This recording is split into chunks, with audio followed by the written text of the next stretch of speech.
இந்த கடைசி காலங்களில் மனிதன் சாபத்திலிருந்து விடுபட்டு கொள்ள வேண்டும் என்பதற்காக அதிகமான முயற்சிகள் சபைகளிலே எடுத்துக்கொள்ளப்படுகிறது. அநேக பிரசங்கங்கள், அநேக ஆராதனைகள், விடுதலை ஜெப நேரங்கள், இதையெல்லாம் நான் கவனிக்கும் பொழுது மனிதர்களுடைய விடுதலைக்காக சபைகள் அதிக கவனங்கள் எடுக்கிறது. அநேக ஜெபங்களிலே விடுதலையை குறித்து பேசுகிறான், செய்திகளில் பேசுகிறான், ஜெபத்தில் பயன்படுத்துகிறான். ஆராதனைகளில் சாபத்திலிருந்து மனிதன் விடுதலை பெற வேண்டும் என்பதற்காக அதிக கவனம் எடுக்கிறான். அதை நம்ம பார்க்கிறோம். ஆனால் மனிதன் ஏன் சாபத்திற்குட்படுகிறான்? மனிதனை சாபத்துக்குட்படுத்துகிறது என்ன? ஏன் மனிதனுக்கு சாபத்திலிருந்து விடுதலை தேவை? இதை இந்த உலகத்திற்கு அறிமுகப்படுத்த வேண்டிய அவசியம் நமக்கு இருக்கிறது. இன்னைக்கு அநேக பிரச்சனைகளிலிருந்து விடுபட்டு போனாலும் அந்த விடுதலையில் நிலைத்திருக்க முடியாத ஒரு சூழ்நிலைகளை நாம் அறிகிறோம். ஒரு முறை ஆண்டவர் இயேசு ஒரு உவமை அழகாய் சொன்னார்.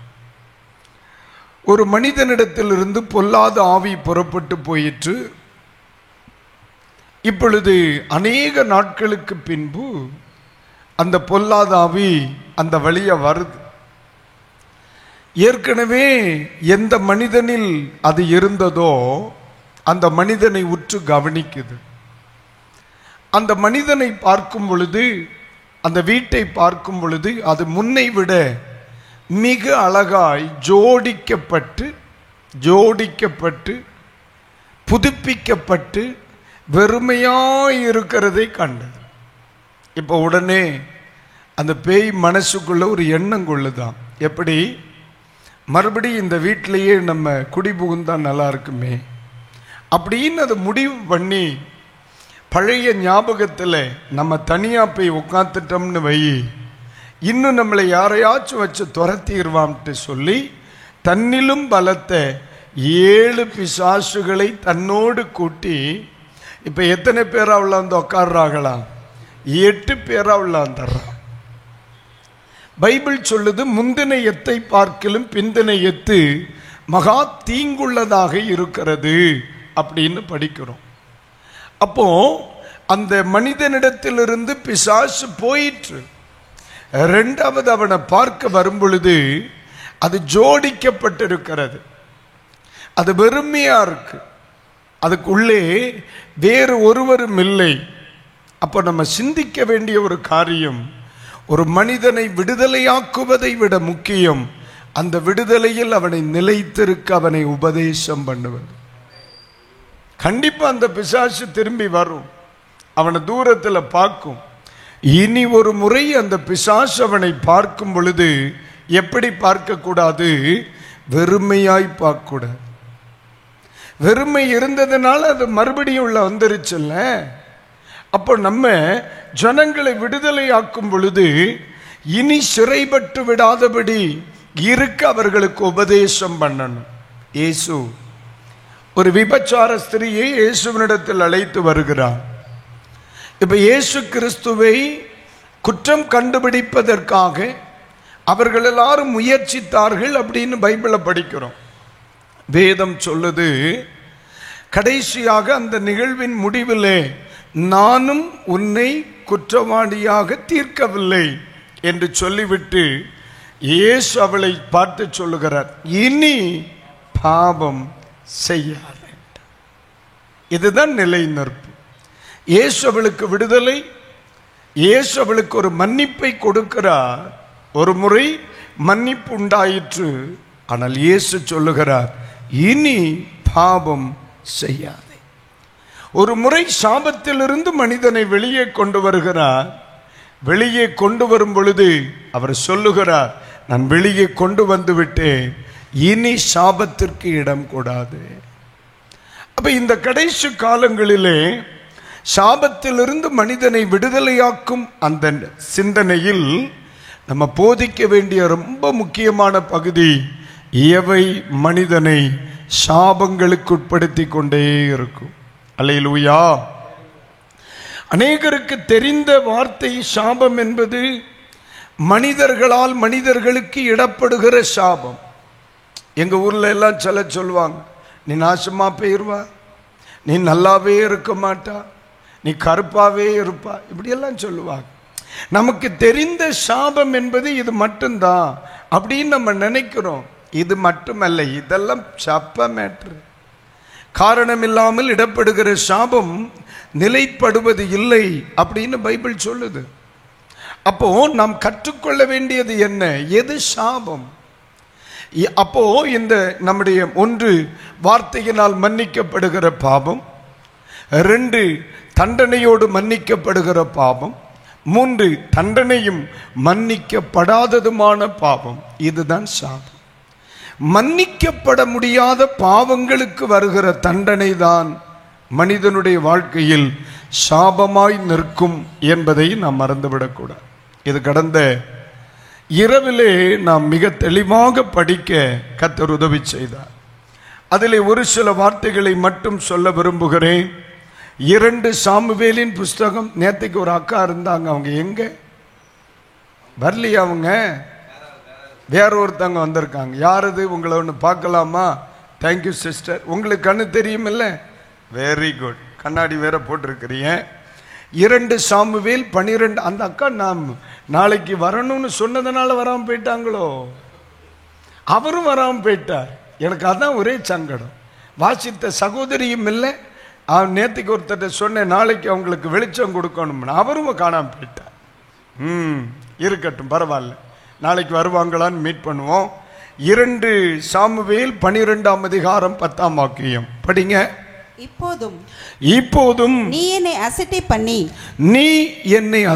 பண்ணி ஏத்தியனாகிய உரியாவின் மனைவியை உனக்கு மனைவியாக எடுத்துக்கொண்டபடியினால் பட்டயம் என்றைக்கும் உன் வீட்டை விட்டு விலகாமல் இருக்கும். 14ஆம் வாக்கியம். ஆனாலும் இந்த காரியத்தினாலே கர்த்தருடைய சத்துருக்கள் தூஷிக்க நீ காரணமாய் இருந்தபடியினால் உனக்கு பிறந்த பிள்ளை நிச்சயமாய் சாகும் என்று சொல்லி நாத்தான் தன் வீட்டுக்கு போய்விட்டான். கைகளை உயர்த்தி ஒரு அல்லேலூயா. இந்த இடத்தில் தாவீதனுடைய வாழ்வை சிந்திக்கும் பொழுது அவர் செய்த தவறுகள், அந்த தவறுகளுக்கு கிடைக்கும் தண்டனை மிக தெளிவாக சொல்லப்படுகிறது. 2 வார்த்தைகள். ஒன்று, உன் வீட்டை விட்டு பட்டயம் விலகாமல் இருக்கும் அப்படிங்குது. இன்னொரு வசனம் சொல்லுகிறது, உனக்கு பிறக்கும் பிள்ளை செத்து போகும் என்று சொல்லுகிறது. இந்த 2 காரியங்களுக்கும் ஒரே வார்த்தையை சொல்லுகிறார். 2 கோணங்களில் சொல்லுகிறார். ஒன்று, என்னை நீ அசட்டை பண்ணினதினால், என் வார்த்தைகளை நீ அசட்டை பண்ணினதினால் என்று சொல்லுகிறார். 2, மற்றவர்கள் தூஷிப்பதற்கு நீ காரணமானதினால். 2 வார்த்தை. ஒன்று அசட்டை பண்ணுதல், 2 மற்றவர்கள் தேவனை தூஷிக்க காரணமாக இருத்தல். இந்த 2ம் தேவன் விரும்புகிறது அல்ல. அல்லேலூயா. கர்த்தருக்கு ஸ்தோத்திரம். இன்றைய செய்தி இன்னும் ஆரம்பிக்கவில்லை, அதனால தான் இன்னும் நான் ஜெபிக்கவில்லை. நீங்க நினைக்கலாம், பாஸ்டர் நீங்க ஜெபம் பண்ணி ஆரம்பிப்பீங்களே, இன்னும் பிரசங்கத்தை ஜெபம் பண்ணி ஆரம்பிக்கலையே அப்படின்னு நீங்க சொல்லலாம். இது நேற்றைய செய்தியின் பின்பகுதியை ஒன்று சொல்லி இன்றைய செய்தியை நம்ம ஜெபம் பண்ணி ஆரம்பிப்போம். அங்கே 2 காரியங்களை மிக தெளிவாக கர்த்தர் சொல்லுகிறார். ஒன்று, நீ அசட்டை பண்ணினாய். 2வது சொல்லுகிறார், அநேகர் தூஷிப்பதற்கு நீ காரணமாக இருந்தாய். அசட்டை பண்ணுதல் என்றால் என்ன? ஏற்கனவே தேவனுடைய சத்தியம் அவனுக்கு தெரியும். தாவீதை குறித்து வேதம் சொல்லுகிறது, நான் உபத்திரவப்பட்டது நல்லது, ஆகையால் உம்முடைய பிரமாணங்களை கற்றுக்கொண்டேன். எது அசட்டை பண்ணப்பட்டது? உம்முடைய பிரமாணங்களை நான் கற்றுக்கொண்டேன். இவர் யார்? தாவீது தேவனுடைய பிரமாணங்களை கற்றுக்கொண்டவர். அந்த தாவீதை பார்த்து ஆண்டவர் சொல்லுகிறார், நீ கற்றுக்கொண்டு என்ன பயன்? இப்பொழுதுதான் நீ அசட்டை பண்ணினவனாக நின்று கொண்டிருக்கிறாயே. அப்போ நாம் எதை கற்றுக்கொள்ளுகிறோமோ அது ஒரு நாளும் நம் நிமித்தம் அசட்டை பண்ணப்பட்டு விடக்கூடாது. அல்லேலூயா, கர்த்தருக்கு ஸ்தோத்திரம்.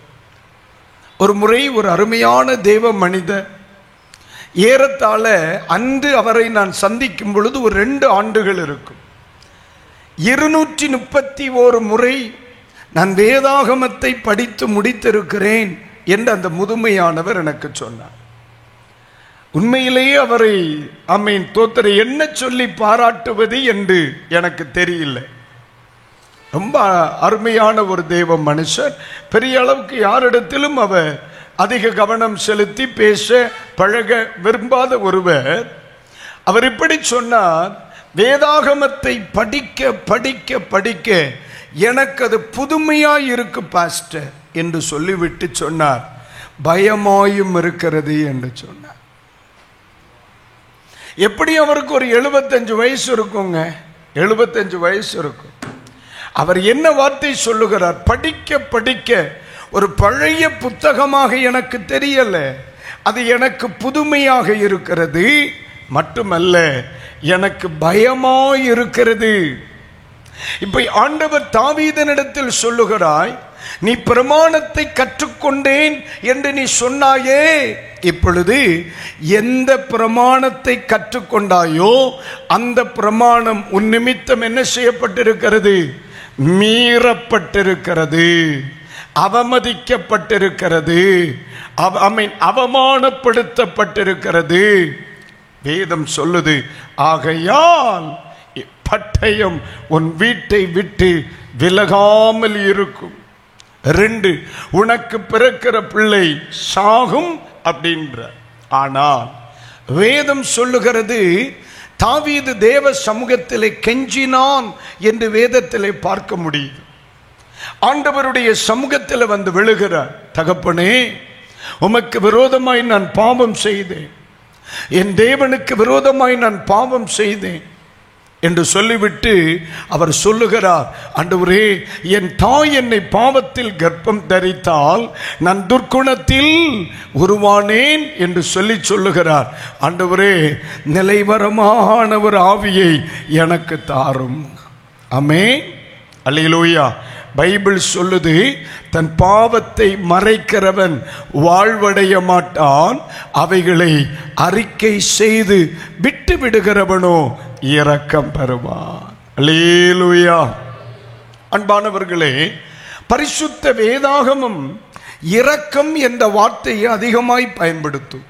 இரக்கம், இரக்கத்தை பெற காத்திருங்கள் அப்படின்னு பைபிள் சொல்லுது. யூதா தனது நிருபத்தை சொல்லும் பொழுது அவர் சொல்லுகிறார், இரக்கத்தை பெற காத்திருங்கள் அப்படிம்பார்.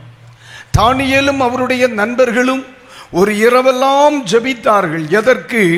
இரக்கம் கிடைப்பதற்காக ஜெபித்தார்கள் அப்படின்னு இருக்கு. ஆனா இங்கே இரக்கம் பெறுவான், தன் பாவத்தை மறைக்கிறவன் வாழ்வடைய மாட்டான், அவைகளை அறிக்கை செய்து விட்டு விடுகிறவனோ இரக்கம் பெறுவான். அது ஏது இந்த இரக்கம்? அதுதான் அந்த மனிதனுக்கு கிடைக்கிற மன்னிப்பு. அல்லேலூயா, கர்த்தருக்கு ஸ்தோத்திரம். இன்றைக்கு ராத்திரி பொழுதிலே என்னுடைய கவனம் முழுவதும் இந்த செய்தியை கேட்கிற ஒவ்வொரு தேவனுடைய பிள்ளைகளும் தேவனிடத்தில் இருந்து மன்னிப்படைந்தவர்களாக இருக்கணும். ஒவ்வொரு தேவனுடைய பிள்ளைகளும் மன்னிக்கப்பட்டவர்களாக இருக்கணும். என் தேவனின் பாவங்களை மன்னித்தார் என்ற நிச்சயம் ஒரு மனிதனுக்குள் இருக்குமானால் அவனுக்குள்ளே இரட்சிப்பின் சந்தோஷம் தலை உயர்த்த ஆரம்பித்துவிடும். மனிதனுடைய பாவம் மன்னிக்கப்பட்டது என்று சொல்லுகிற உணர்வு ஒரு மனிதனில் வருமே ஆனால் அவன் மகிழ்ச்சியாக தனது எதிர்காலத்தை ஆரம்பித்து விடுகிறான். தன் பாவம் மன்னிக்கப்பட்டது என்று சொல்லுகிற உணர்வு ஒரு மனிதனில் வருமானால் அவன் தைரியமாய் பிசாசை ஜெயம் கொள்ளுவதற்கு ஆயத்தப்பட்டு விடுகிறான். தன் பாவம் மன்னிக்கப்பட்டது என்று சொல்லுகிற உணர்வு ஒரு மனிதனுக்குள்ளே வருமானால் அவன் நிச்சயமாகவே உலகத்திலே ஜெயமுள்ள ஒரு வாழ்க்கையை அவன் ஆரம்பித்து விடுவார். வேதம் சொல்லுகிறது, மன்னித்தல் அல்லது மன்னிக்கப்படுதல் தேவனால் நமக்கு கிடைக்கிற பெரிய இரக்கம். கைகளை உயர்த்திவர். அல்லேலூயா, அல்லேலூயா, கர்த்தருக்கு ஸ்தோத்திரம். ஆனால் அந்த இடத்திலே தாவீதுக்கு ஒரு தண்டனை கிடைக்கிறது. வீட்டை விட்டு பட்டயம் விலகாமல் இருக்கும் தண்டனை. உனக்கு பிறக்கிற அந்த குழந்தை சாகும் தண்டனை. ஆனால் தீர்க்கதரிசி ஒரு வார்த்தையை சொல்லுகிறார், உன் பாவம் நீங்கும்படி கர்த்தர் செய்தார். அதோட முடிஞ்சு போச்சு. தண்டனை இருக்கு, ஆனா நீங்கும்படி கர்த்தர் உதவி செய்தார். அதுதான் மன்னிப்பு, அதுதான் மன்னிப்பு, அதுதான் மன்னிப்பு. இப்போ அவருக்கு பின் அந்த தலைமுறைகள் இந்த பிரச்சனையை அனுபவிப்பது இல்லை. தாவீதோடு தண்டனை முடிஞ்சு போச்சு, தாவீதோடு தண்டனை முடிஞ்சு போச்சு. இன்றைக்கு நம்ம என்ன படிக்க போறோம்னா, எது சாபம்? மன்னிக்கப்பட முடியாத பாவம் சாபத்திற்கு காரணம். கைகளை உயர்த்தி ஒரு அல்லேலூயா, சத்தம் அல்லேலூயா. என் அன்புக்குரியவர்களுக்கு சொல்லுகிறேன், ஒருவேளை நீங்க சொல்லலாம், பாஸ்டர் நாங்க பலவிதமான தேவைகளோடு வந்திருக்கோம், பலவிதமான பிரச்சனைகளோடு வந்திருக்கோம், எங்களுடைய தேவைகளுக்காக ஜெபிக்கலாமே அப்படின்னு நீங்க கேட்கலாம். முதலாவது பிரச்சனைக்கு காரணத்தை கண்டுபிடிப்போம், பிரச்சனைக்கு காரணத்தை கண்டுபிடிப்போம். தெய்வ மனுஷனாகி எலியா எனக்கு கற்றுக் கொடுத்த ஒரு ரகசியம், தகர்க்கப்பட்ட ஒரு பலிபீடத்தை பார்க்கிறார். அந்த பலிபீடத்தை செப்பனிடுவதற்கு தோராயமாக 1 மணி நேரத்திற்கு மேல் அவர் நேரத்தை செலவிடுகிறார். அக்னியை இறக்குவதற்கு ஒரே 1 நிமிடம்தான் செயல்படுகிறார். பலிபீடம் செப்பனிட மணிகள் தேவைப்படுகிறது. அக்னியை வெளிப்படுத்துவதற்கு ஒரே 1 நிமிஷம். உங்களை சுகமாக்குவதற்கு 1 வினாடி போதும். எனக்கல்ல, இயேசுவுக்கு. ஒரு அல்லேலூயா எதிர்பார்த்தது தப்புதான், தப்புதான், தப்புதான். உங்களை இயேசு சுகமாக்குவதற்கு 1 நொடி பொழுது போதும். அதுதான 100க்கு அதிபதி சொல்லுகிறார், நீ ஒரே 1 வார்த்தையை சொல்லும், என் வேலைக்காரன் சுஸ்தமாவான். என்னில் விடுதலை வருவதற்கு ஒரே 1 வார்த்தை, என் குடும்பம் விடுவிக்கப்படுவதற்கு ஒரே 1 வார்த்தை போதும். ஆனால் என்னில் மாற்றம் ஏற்படுவதற்கு மணி நேரங்கள் தேவைப்படுகிறது. அதுதான் ஆண்டவர் இந்த நாட்களில் நம்மோடு பேசுகிறார். கர்த்தர் கிருபை தருவாராக. ஒரு அல்லேலூயா. இனி ஜெபம் பண்ணுவோமா? நேரம் சரியாக 8:05. சரியாக 9:20 எனது செய்தியை முடித்து ஜெபத்திற்காக ஆயத்தப்படுவோம். எல்லாரும் உங்க வலது கரத்தை உயர்த்துங்கள், ஜெபம் பண்ணுவோம். ஆண்டவர் நல்லவர், கிருபை நிறைந்த எங்கள் பரிசுத்த பிதாவே, ஆண்டவர் இயேசு கிறிஸ்துவின் நாமத்தில் இந்த இரவு நேரத்தில் உம்முடைய பிள்ளைகள் உம்முடைய பரிசுத்த முகத்திற்கு முன்னே நாங்கள் வருகிறோம். எத்தனையோ மனிதர்களுக்கு கொடுக்கப்படாத ஒரு நாள், ஒரு நேரம், ஒரு வாய்ப்பு கொடுக்கப்பட்டுச்சு. அருமையான இந்த ஜெப குழுவினர் தங்களால் இந்த தேசத்திற்கு செய்ய வேண்டிய சத்திய வசனத்தை, சுவிசேஷத்தை உலகத்திற்கு அறிவிக்க வேண்டும் என்பதற்காக ஏற்படுத்தின இந்த நற்செய்தி பெருவிழாவுக்காக என் ஆண்டவருக்கு நான் நன்றி சொல்லுகிறேன். இந்த தூத்துக்குடி மாநகரிலே, இந்த மைய பகுதியிலே சத்திய தெய்வத்தின் வார்த்தையை சொல்லுவதற்கு ஒரு வாய்ப்பை கொடுத்தி, பேசுகிற அடியான் உம்முடையவன், கேட்கிறோமுடைய அடியார்கள் உம்முடையவர்கள், நடத்துகிறவர்கள் உம்முடையவர்கள், பேசப்படுகிற வார்த்தைகள் உம்முடையது. அப்படியானால் இந்த இடத்தில் உண்டாகிற துதி, கனம், மகிமை யாவும் ஆண்டவர் இயேசு ஒருவருக்கே ஆகட்டும். இந்த இரவிலே கர்த்தர் எங்களோடு பேசும், மகிமைப்படும், பெரிய காரியங்களை செய்யும். இயேசுவின் நாமத்தில் ஜெபிக்கிறேன். என் கடமைகளை மாத்திரம் செய்கிறேன். இவர்களுக்கு வேண்டிய வார்த்தைகளை சொல்ல தேவன் கிருபை தருகிறபடியினால் உமக்கு நன்றி. இயேசுவின் நாமத்தில் தடை விலகட்டும் எங்கள் நல்ல பிதாவே. அல்லேலூயா. ஆண்டவருடைய பரிசுத்த நாமத்திற்கு மகிமை உண்டாகட்டும். ஒவ்வொரு தேவ பிள்ளைகளுக்குள்ளும் இருக்க வேண்டிய ஒரே ஒரு ஆசை, என்ன ஆசை? இந்த நாதான் தீர்க்கதரிசி தாவீதினிடத்திலே சொல்லுகிறார், உன்னுடைய பாவம் நீங்கும்படி செய்தார். சொல்லுங்க அந்த வார்த்தையே, உன் பாவம் நீங்கும்படி செய்தார்.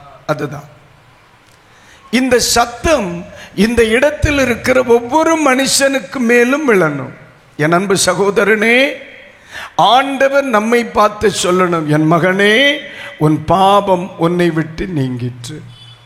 இதுதான், ஒரு மனுஷனை விட்டு பாவம் நீங்கினால் அவன் நீதிமான் எனப்படுவான். இனி அவன் பாவி என்று சொல்லப்படுவதில்லை. இனி அவன் அக்கிரமக்காரன் என்று சொல்லப்படுவதில்லை. அவனுடைய பாவம் இனி தெய்வத்தால் எண்ணப்படுவதில்லை. ஆகவே இந்த ஜெபங்கள், இந்த பாடல்கள், இந்த ஆராதனை, இந்த சுவிசேஷம், இந்த போதகர், இந்த ஐக்கியம், இதுக்கெல்லாம் ஒரே தேவை. என்ன தேவை? ஒரே எதிர்பார்ப்பு, என்னுடைய பாவம் என்னை விட்டு நீங்க வேண்டும். அல்லேலூயா. கர்த்தருக்கு ஸ்தோத்திரம். இந்த தேசத்தில் இன்னும் சுவிசேஷம் பிரசங்கிக்கப்படுவதற்கான லட்சியமும் அதுதான். என் தேசத்தை விட்டு பாவம் நீங்க வேண்டும், என் குடும்பத்தை விட்டு பாவம் நீங்க வேண்டும், என் நண்பர்களை விட்டு பாவம் நீங்க வேண்டும். காரணம், பாவம் ஒரு மனிதனை விட்டு நீங்குமானால் அவன் யாராய் அறியப்படுகிறான்? நீதிமான் என்று அறியப்படுகிறான். ஆண்டவர் இயேசு அவனை பரிசுத்தவான் என்று அறியப்படுகிறார். அவனை சேர்க்கத்தான் இயேசு சீக்கிரமாய் வரப்போகிறார். அல்லேலூயா. ஆண்டவர் கிறிஸ்தவர்களை சேர்க்க வரவில்லை, ஆண்டவர் பரிசுத்தவான்களை சேர்க்க வருகிறார்.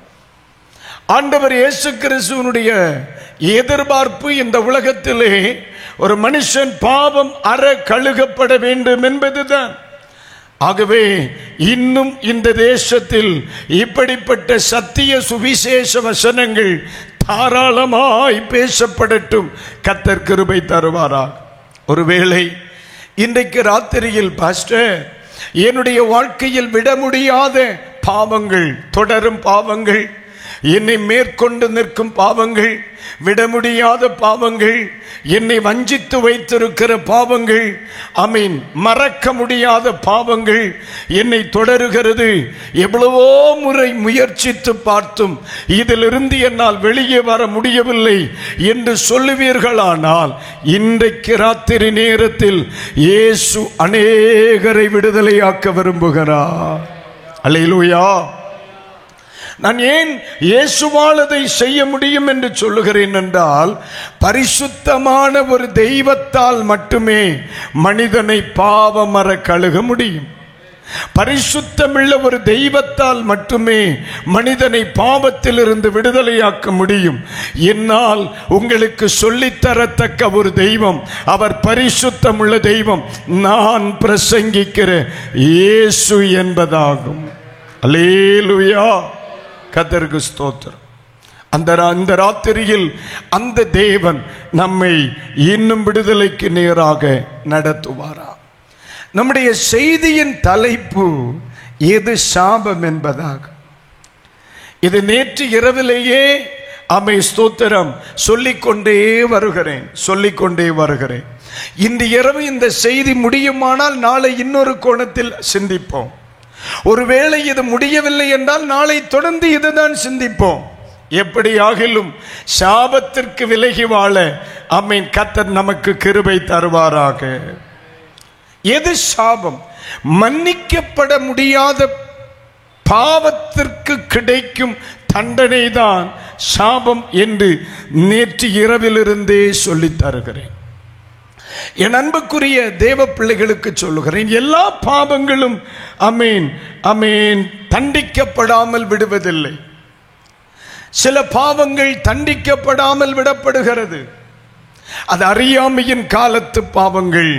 இயேசு சொன்னார், பிதாவே இதை இவர்களுக்கு மன்னியும், தாங்கள் செய்வது என்னதென்று அறியாதிருக்கிறார்கள். ஆனால் அவன் இயேசுவை சிலுவையில் அறைய தங்களை ஒப்புக் கொடுத்த அந்த ஆசாரியர்களாக இருக்கட்டும், அன்றைய மக்களாக இருக்கட்டும், அவர்களுக்கு என்ன சொன்னார்? அந்த வார்த்தையை மன்னிப்பை குறித்து சொன்னார். அதே நேரத்தில் அந்த வார்த்தை யாருக்கு பொருந்தாது? யூதாஸ் காரியோத்துக்கு பொருந்தாது. அல்லேலூயா சொல்லுங்க. இந்த இவர்கள் செய்வது என்னதென்று அறியாதிருக்கிறார்கள். இந்த வார்த்தை யாருக்கு பொருந்துச்சு? அன்றைக்கு இருந்த பிரதான ஆசாரியர்களுக்கு பொருந்துச்சு. அன்றைக்கு இயேசுவை அடித்த போர் சேவகர்களுக்கு பொருந்துச்சு. அன்றைக்கு இயேசுவின் தாடி மயிரை பிடுங்கின அந்த போர் சேவகர்களுக்கு பொருந்துச்சு. இயேசுவை காரி உமிழ்ந்த அந்த போர் சேவகர்களுக்கு பொருந்துச்சு. ஆனா அந்த மன்னிப்பு யாருக்கு பொருந்தல? யூதாஸ் காரியோத்துக்கு பொருந்தல. ஏன்? இவர்கள் அறியாமல் செய்கிறார்கள். ஆனா யூதாஸ் எப்படி செய்தார்? அறிந்து செய்தார். அறிந்து செய்தார்.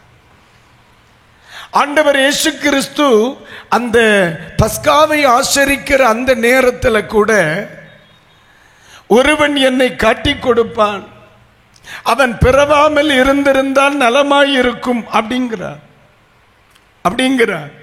அப்பொழுது அவன் பக்கத்தில் இருக்கிறான். எல்லாரும் சொல்றாங்க, நானா நானா நானா. அப்ப கூட்டத்தில் நம்ம மாப்பிள்ளையும் கேட்கிறார், நானா. அப்ப எல்லாருக்கும் பக்கத்தில் உட்கார்ந்து யோவான் இயேசுவை பார்த்து யார் அப்படின்னு கேட்கிறார். யோவான் கேட்கிறார். அப்ப யோவானுக்கு சொல்லுகிறார், இந்த அப்பத்தை யாருக்கு, யாருடைய கைகளில் ரசத்தை தோய்த்து கொடுக்கிறேனோ அவன்டார். அப்ப நீங்க நல்லா கவனிக்கணும்.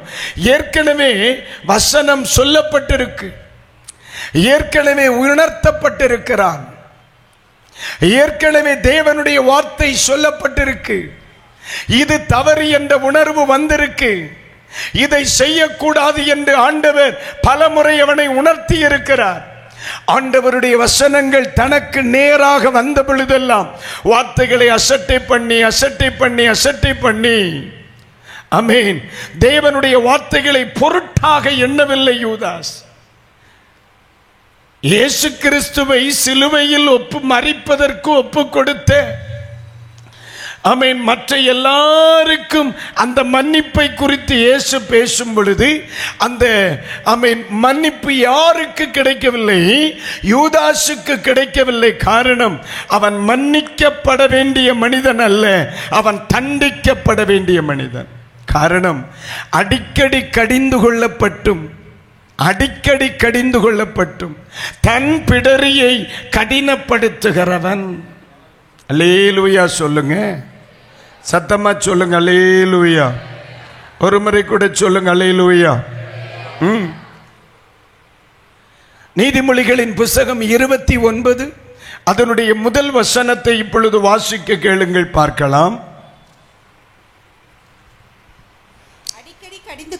நீதிமொழிகளின் புத்தகம் 29 அதிகாரம் 1 வாக்கியம் வாசிங்க. அடிக்கடி கடிந்து கொள்ளப்பட்டும் தன் பிடரியை கடினப்படுத்துகிறவன் சகாயமின்றி சடுதியில் நாசமடைவான். நீங்க நல்லா கவனிக்கணும். ஆண்டவர் சில நேரங்களிலே சில தேவனுடைய பிள்ளைகளை அல்லது சில மனிதர்களை தொடர்ந்து உபதேசித்துக் கொண்டே இருப்பார். ஊழியர் கூடுகையில் போனா அங்கேயும் நம்மை உணர்த்துகிற வார்த்தை வரும். ஃபாஸ்டிங் பிரேயர்ல போனா அங்கேயும் நம்மை உணர்த்துகிற வார்த்தை வரும். ஒரு கன்வென்ஷன்ல போனா அங்கேயும் நம்மை உணர்த்துகிற வார்த்தைகள் வரும். ஒரு வீட்டு கூட்டத்தில் உட்கார்ந்தா அங்கேயும் நம்மை உணர்த்துகிற வார்த்தைகள் வரும். சரி, 2 சிநேகிதரோடு பேசிக்கொண்டால் அந்த மனிதர்கள் மூலமாயும் சில உணர்த்துகிற வார்த்தைகள் வரும். தேவனுடைய வார்த்தைகள் நம்மை உணர்த்துவதற்கு அடிக்கடி அடிக்கடி அடிக்கடி என் காதுகளில் விழுகிறது என்று சொன்னால் நம்ம உடனே புரியணும், ஆண்டவர் என்ன ரொம்ப நேசிக்கிறார் என்று. ஒரு அல்லேலூயா. சில தேவ பிள்ளைகள் ஆண்டவர் தொடர்ந்து உபதேசம் பண்ணிக்கிட்டே இருப்பார். ஒரு பாடலை எடுத்துக்கொண்டால் அதிலேயே என்னை உணர்த்துகிற வார்த்தைகள் இருக்கும். ஒரு செய்தியை எடுத்துக்கொண்டால் அதிலேயே என்னை உணர்த்துகிற வார்த்தைகள் இருக்கும்.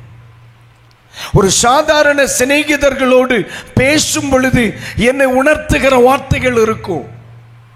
எப்பொழுது வார்த்தைகள் திரும்ப திரும்ப திரும்ப திரும்ப ஒரு மனுஷனுடைய காதுகளில் விழுகிறதோ உடனே அவன் புரியணும், ஐயோ என் ஆண்டவர் என்ன ரொம்ப நேசிக்கிறார், ரொம்ப நேசிக்கிறார், ரொம்ப நேசிக்கிறார். அல்லேலூயா. பிரதர், ஆண்டவர் ஒருவனை நேசித்தால் அவனை உணர்த்தி கொண்டே இருப்பார்.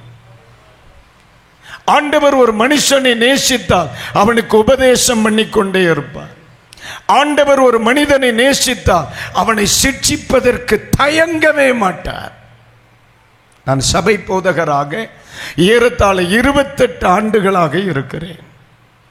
நம்முடைய சபைகளில் பிள்ளைகளும் உண்டு, பிரியமான பிள்ளைகளும் உண்டு. அப்போஸ்தலனாகிய பவுல் சொல்லுகிறார், பிள்ளைகளும் உண்டு, பிரியமான பிள்ளைகளும் உண்டு. பிள்ளைகள் தவறு செய்தால் கண்டிக்கிறோம், பிரியமான பிள்ளைகள் தவறு செய்யும் பொழுது சிட்சிக்கிறோம். ஆம் என்று சொல்கிறவர்கள் மட்டும் ஒரு அல்லேலூயா சொல்லுங்க. அப்ப தூத்துக்குடியிலே அதான் பழக்கம். பிள்ளைகள் தவறு செய்யும் பொழுது வார்த்தையினால் கடிந்து கொள்ளுகிறோம். பிரியமான பிள்ளை தவறு செய்யும் பொழுது பளிச்சுன்னு ஒன்ன விட்டுறோம். ஏன்? அவன் எனக்கு மிக பிரியமானவன். அதே மாதிரிதான் ஆண்டவர் சிட்சிக்கிறார் என்று சொன்னால் ஒரு மனுஷன் புரிந்து கொள்ள வேண்டும், நான் அவருக்கு மிகவும் பிரியமானவன். உபதேசிக்கிறார், கடிந்து கொள்ளுகிறார் என்றால் பிரியமான பிள்ளை. கண்டிக்கவில்லை என்றால் கண்டவன் பிள்ளைன்னு நினைச்சுக்கணும். ஆண்டவர் கண்டிக்கவே இல்லை. வேச்சாரம் பண்ணிக்கிட்டு போய் உட்கார்ந்தாலும் மகளே கலங்காது, கர்த்தர் கண்ணீரை துடைக்கிறார், தேங்க் காட் அப்படின்னு போற. வேசித்தனம் பண்ணிக்கிட்டு உள்ள போய் இருப்பான். வசனம் எப்படி வருது? உன்னை ஆண்டவர் உயர்த்த போகிறார், உயர்த்த போகிறார். அதை நீங்க தப்பா பிடிக்கிறீங்க. உன்னை தூக்க போறாருன்னு அர்த்தம், உனக்கு சோலி முடிய போகுதுன்னு அர்த்தம். என்ன அவர் தெரியாம பேசுறார். அவர் மகனே உன்னை அவர் உயர்த்த போகிறார் அப்படின்னா இந்த தேகத்தை விட்டு பிரிந்து உன்னை கிளப்புறாருன்னு அர்த்தம். நம்ம என்ன நினைக்கிறோம்? ஹல்லேலூயா, நான் போறேனே, என்ன உபதேசிக்கவே இல்லை. பிரதர், உபதேசம் வரலன்னா நீ பிள்ளையில இல்ல, பிரியமான பிள்ளையில இல்ல, நீ கண்டவன் பிள்ளையா இருக்கிறேன்னு அர்த்தம். புரியுதா உங்களுக்கு? ஆண்டவர் தொடர்ந்து உபதேசித்துக் கொண்டே இருக்கிறார் என்றால் என்னை அவர் நேசிக்கிறார் என்ற அர்த்தம். அல்லேலூயா. தேவன் தமக்கு பிள்ளைகளை அவர் சிட்சிக்கிறார். இந்த இடத்துல அடிக்கடி கடிந்து கொண்டும் அடிக்கடி கடிந்து கொண்டும் பிடரியை கடினப்படுத்தி கொண்டிருக்கிறவன். தெய்வ பிள்ளைகளே, எனக்கு தாவீதனிடத்தில் பிடித்த ஒரு காரியம், தன் தவறு செய்கிறார். சட்டத்துக்கு முன்னால நேற்றுக்கு ராத்திரி சொன்னேன், புருஷன் இழந்து விட்டான், அந்த மனுஷன் செத்துட்டான். யாரு? பட்சேபாள் புருஷன். பட்சேபாளுக்கு தாவீது என்ன செய்கிறார்? வாழ்க்கை கொடுக்கிறார். சமுதாயத்தின் பார்வையில் ஒரு விதவைக்கு வாழ்க்கை கொடுத்த ஒரு நல்ல மனிதன் என்று சொல்லுகிற ஒரு பெயர் இருக்கு. ஆனா ஆண்டவருக்கு தாவீதுக்கு மட்டும்தான் தெரியும் இவன் பண்ணது வேண்டாத்தனம். இப்ப யாருக்கு தெரிஞ்சு போச்சு? ஆண்டவருக்கும் தெரியுது. பைபிள் சொல்லுது, எல்லாம் கர்த்தருடைய பார்வையில் வெளியரங்கமாயும் நிர்வாணமுமாயும் இருக்கு. இது ஆண்டவர் யாரிடத்துல சொல்லிவிட்டார்? நாத்தான்ட்ட சொல்லிட்டார், நீ போய் அவன்கிட்ட சொல்லு இப்படி. உடனே அந்த வார்த்தை கிடைத்த உடனே தாவீதினிடத்தில் எனக்கு பிடிச்ச ஒரு காரியம், தவறு செய்து விட்டா நாத்தான் அந்த வார்த்தையை தன்னிடத்தில் சொன்ன உடனே நான் நினைக்கிறேன், நான் இப்படி நினைக்கிறேன், நாத்தானை போட்டோம்னா யாருக்கும் தெரியாதுல்ல. இப்ப எனக்கு என்னுடைய உண்மை நிலை தெரிந்தவர் நான், தெய்வம் நாத்தான். இப்ப ஆண்டவர் டைரக்டா யார்கிட்ட வந்து சொல்ல போறார்? இவனையும் போட்டோம்னா தாவீதுக்கு தெரியும், ஆண்டவர் உணர்த்துகிற நேரத்தில் உணர்வடையவில்லை என்று சொன்னார், தெய்வம் உலகம் முழுவதையும் தனக்கு விரோதமாய் மாற்றி விடுவார் என்று. இப்ப உடனே புரிகிறார், ஏய் அவன் எனக்கு மட்டும் தெரிந்த காரியத்தை இன்னொருவனுக்கு தேவன் பேசிவிட்டார், இப்ப நான் என்ன ஒப்பு கொடுத்து மனம் திரும்ப மனதில்லை என்று சொன்னால் இன்னும் அவமானப்பட வேண்டியது வரும். உடனே சொன்னார், ஆண்டவரே என் தேவனுக்கு விரோதமாய் நான் பாவம் செய்தேன், என்னை மன்னியும். விழுந்துட்டான் தான். அல்லேலூயா. ஆனா பைபிள் சொல்லுது, இதை எவன் ஒருவன் செய்யவில்லையோ, அடிக்கடி கடிந்து கொண்டும் தன் பிடரியை கடினப்படுத்துகிறான். ஆண்டவர் சொல்றார், இதை செய்யாதே, இந்த வழி வேண்டாம், இந்த காரியத்திலே தலையிடாதே, உன்னுடைய வாழ்க்கை முறை அவசியம் இல்லாத காரியத்திலே துணிந்து பயணிக்கிறது என்றெல்லாம் சொன்ன பின்பும் ஆமென், என்ன இல்லை அவனை, என்ன இல்லை அவனை, ஒருவேளை என் மாப்பிள்ளைக்கு இதை சொல்லி இருக்கலாம் என்று மனதிலே சிந்தித்து சிந்தித்து சிந்தித்து உணர்வடையாமல் போகிற மனிதனுக்கு பைபிள் அழகாய் சொல்லுகிறது, சகாயமின்றி சடுதியிலே என்ன வந்துவிடும்? ஆமென், நாசமடைவான் அப்படின்னு. அப்ப இன்னைக்கு ராத்திரியிலே நமக்குரிய பாடம் என்ன? ஆமென், தேவனுடைய வார்த்தைகள் நம்முடைய வாழ்க்கையில் வரும் பொழுது அந்த வார்த்தைக்கு முன்பு நம்மை ஒப்பு கொடுப்பது நமக்கு எதிர்காலத்தை கொண்டு வரும். கைகளை உயர்த்தி வரலேலூயா. ஒருவேளை இந்த சகோதரன் மூலமாய் நான் உணர்த்தப்படலாம், ஒருவேளை இந்த சகோதரிகள் மூலமாய் நான் உணர்த்தப்படலாம், ஒருவேளை இன்னொரு ஊழியர் மூலமாய் உணர்த்தப்படலாம். ஆமென். தேவன் எவருடைய வாயையும் என்னை உணர்த்துவதற்கு உபயோகப்படுத்தப்படலாம். நான் உணர்த்தப்படுவதும் நான் மனம் திரும்புவதும் இவர்களுடைய அவசியம் இல்லை. நான் உணர்த்தப்படுவது தேவனுடைய தேவை, ரெண்டு என்னுடைய தேவை. இன்னைக்கு ராத்திரி ஆண்டவர் மிக தெளிவாய் பேசுகிறார். கர்த்தர் நம்மை உணர்த்தும் பொழுது எவன் ஒருவன் ஏற்றுக்கொண்டு மனம் திரும்புகிறானோ அவன் தப்பிக்கொள்ளுவான். எவன் ஒருவன் அதற்கு தன்னை அர்ப்பணிக்கவில்லையோ எழுதி கொள்ள வேண்டும், இவன் குடும்பத்தை நிலைநிறுத்துவது சிரமம். அல்லேலூயா. ஒரு மனுஷனை உங்களுக்கு நான் சொல்றேன், ஒரு மனுஷனை சொல்றேன். இப்போ எல்லாரும் 1 ராஜாக்களின் புஸ்தகத்தை எடுங்க. 1 ராஜாக்களின் புஸ்தகம் அதனுடைய 11ஆம் அதிகாரத்தை திருப்புங்க. 11ஆம் அதிகாரத்தில் இயேசப்பா உங்களில் சந்தோஷப்படட்டும். 11ஆம் அதிகாரத்தில்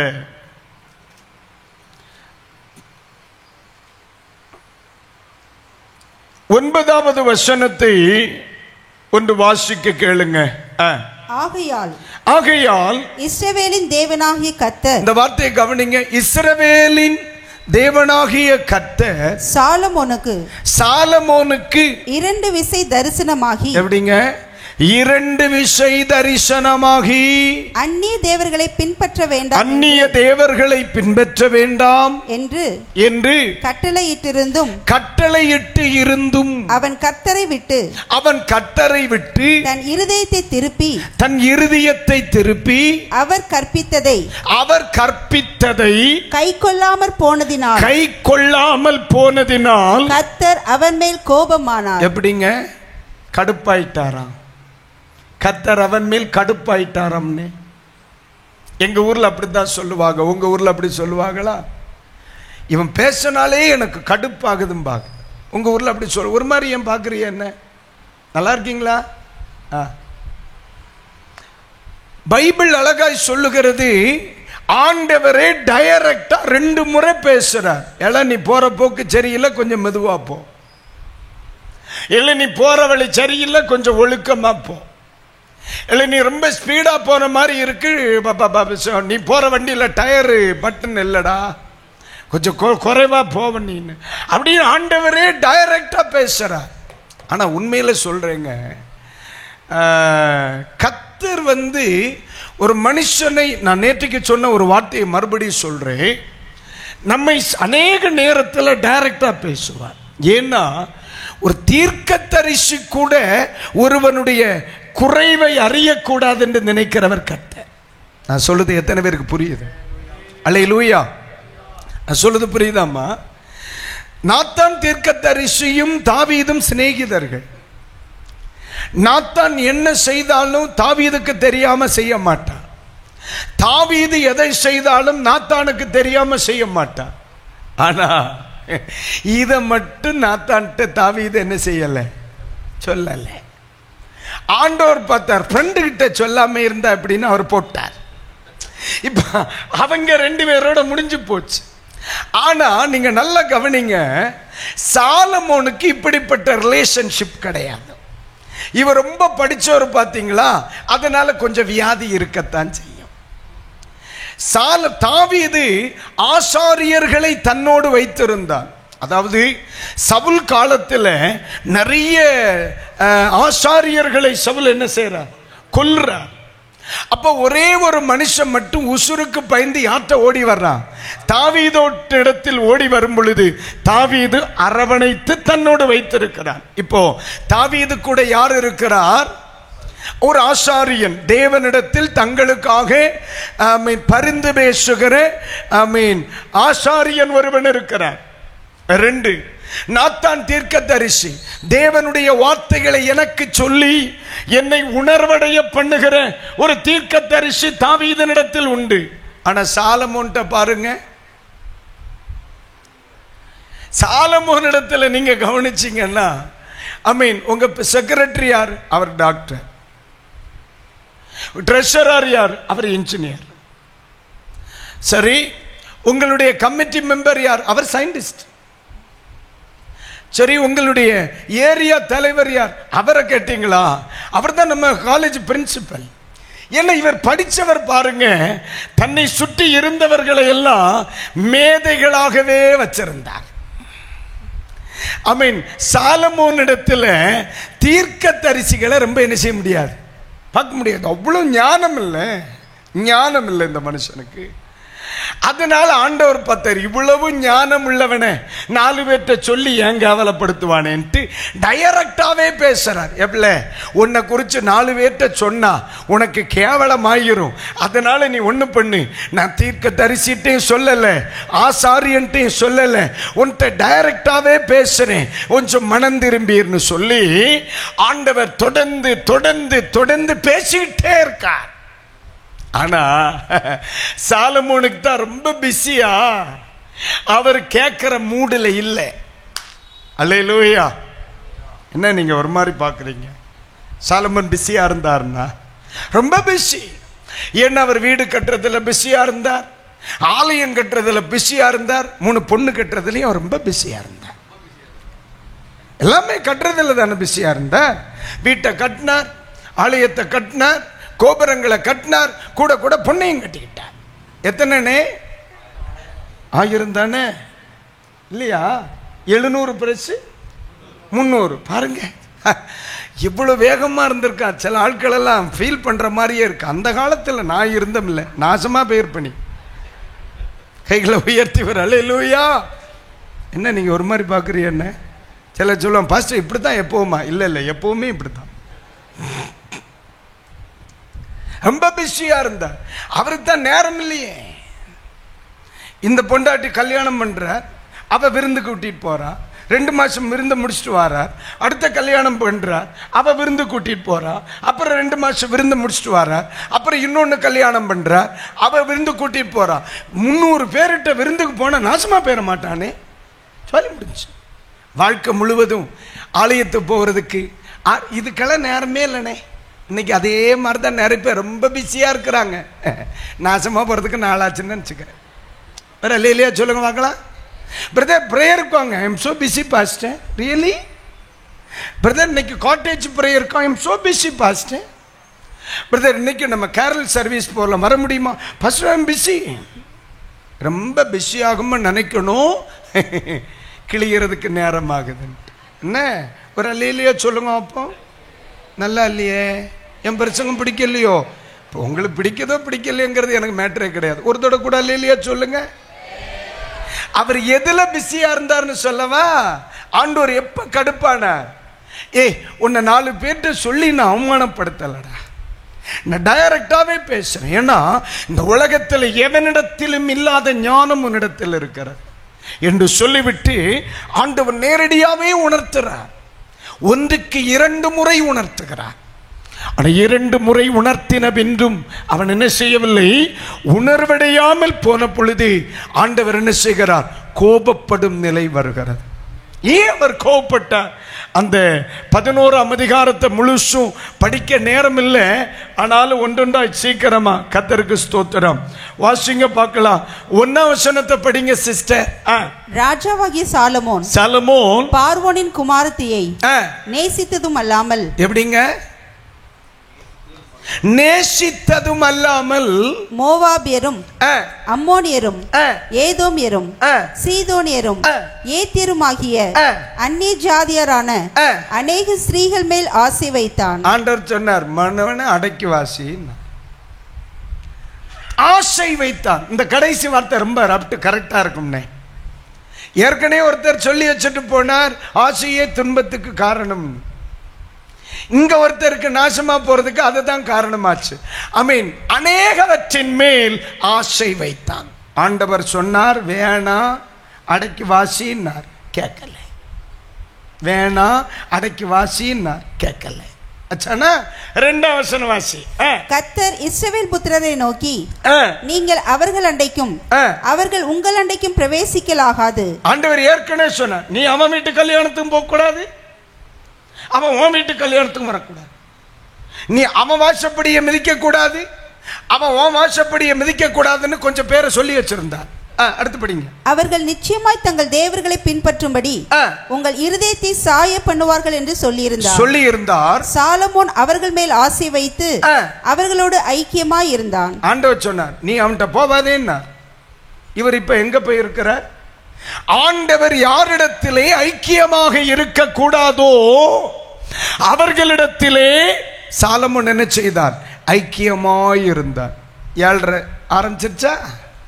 முதல் 7 என்ன பேசுங்க. ஆசை வைத்தான், அது அழிவுக்கு காரணமாயிற்று. 2 ஐக்கியமாக இருந்தான். யாரோடு? யாரோடு ஐக்கியப்படக்கூடாதோ அவர்களோடு ஐக்கியமாக இருந்தான். அதான் ஆண்டவர் வந்து சொல்ற, வேணா அடக்கி வாசி. அல்லேலூயா, அல்லேலூயா. இன்னைக்கு என்னுடைய வசனத்தை கேட்கிற அருமையான தேவனுடைய பிள்ளைகளுக்கு கொஞ்சம் புதிய ஏற்பாடு வரைக்கும் போயிட்டு வருவோமா? ஏன்னா சாலமோனுடைய ஒரு ஐக்கியம் அவருடைய அழிவுக்கு காரணமாச்சு. இல்ல, என்னுடைய ஐக்கியம் அழிவுக்கு காரணமாகிவிடக்கூடாது. இன்னைக்கு ராத்திரி வசனத்தை கேட்கிற உங்களுக்கும் சொல்லுகிறேன், பிரசங்கிக்கிற எனக்கும் சொல்லுகிறேன், நான் ஒரு மனிதனோடு வைக்கிற ஐக்கியம் எனது அழிவுக்கு காரணமாக இருக்கக்கூடாது. நான் ஒரு மனுஷனோடு வைக்கிற ஐக்கியம் என் குடும்பம் அழிந்து போகிறதற்கு காரணமாக கூடாது. புதிய ஏற்பாட்டு விசுவாசிகளுக்கு பரிசுத்த வேதாகமம் சொல்லுகிற ஐக்கியப்பட வேண்டிய ஒரு உறவு என்ன? எல்லாரும் எடுங்க, கொரிந்தியருக்கு எழுதிய நிருபம். அப்போஸ்தலனாகிய பவுல், ஆமென் ஸ்தோத்திரம், 1 கொரிந்தியர் 1ஆம் அதிகாரம் 9ஆம் வாக்கியம். சிஸ்டர் படிங்க. தம்முடைய குமாரனும் நம்முடைய கர்த்தருமாய் இருக்கிற இயேசு கிறிஸ்துவுடனே ஐக்கியமாய் இருப்பதற்கு உங்களை அழைத்த தேவன் உண்மையுள்ளவர். 1 கொரிந்தியர் 1ஆம் அதிகாரம் 9ஆம் வசனம். 1 கொரிந்தியர் 1ஆம் அதிகாரம் 9ஆம் வசனம். நம்மை தெய்வம் அழைத்தது எதற்கு? கிறிஸ்துவோடு ஐக்கியமாய் இருப்பதற்கு. அல்லேலூயா. ஏன்னா அவர்தான் நமக்காக இரத்தம் சிந்தினவர், அவர்தான் நமக்காக பாவ மன்னிப்பை கொடுத்தவர், அவர்தான் நம்மை பரிசுத்தப்படுத்தினவர், அவர்தான் நம்மை பரலோகம் சேர்க்க திட்டமிட்டவர். அப்ப இந்த உலகத்தில் இருக்கும் பொழுது நம்முடைய ஐக்கியம் யாரோடு இருக்க வேணுமா? இயேசுவோடு கூட ஐக்கியமா இருக்கணும். ஆனா சாலமோன் யாரோடு ஐக்கியமாய் இருந்தார்? அநேக புறஜாதியினரோடு ஐக்கியமா இருந்தார். இன்னொரு வசனத்தை எடுங்க, 2 கொரிந்தியருக்கு வருவோம். 2 கொரிந்தியருக்கு வருவோம். உங்களுக்கு தெரிஞ்ச ஒரு சில வசனங்கள் தான், இருந்தாலும் அதை சொல்லாமல் இருக்க முடியாது. ஆமென். கர்த்தர் நமக்கு உதவி செய்வாராக. கர்த்தருக்கு ஸ்தோத்திரம். 2 கொரிந்தியர் 6ஆம் அதிகாரத்தை எடுங்க. 6ஆம் அதிகாரத்தை எடுங்க. 14வது வசனத்தை ஒன்று படிங்க. பகல 14 முதல் படிங்க. அந்நிய நுகத்திலே, இதுதான் தெய்வ பிள்ளைகளுக்கு ஆண்டவர் கொடுத்த உபதேசம். ரட்சிக்கப்பட்டவர்களுக்கு ஆண்டவர் கொடுத்த உபதேசம். பரலோகம் செல்ல வேண்டியவர்களுக்கு ஆண்டவர் கொடுத்த உபதேசம் இதுதான். அந்நிய நுகத்திலே அவிசுவாசிகளுடன் பிணைக்கப்படாதிருப்பீர்களாக. நீதிக்கும் அநீதிக்கும் சம்பந்தம் ஏது? ஒளிக்கும் இருளுக்கும் ஐக்கியம் ஏது? கிறிஸ்துவுக்கும் பேலியாளுக்கும் இசைவேது? அவிசுவாசியுடனே விசுவாசிக்கு பங்கேது? தேவனுடைய ஆலயத்திற்கும் விக்கிரகங்களுக்கும் சம்பந்தமேது?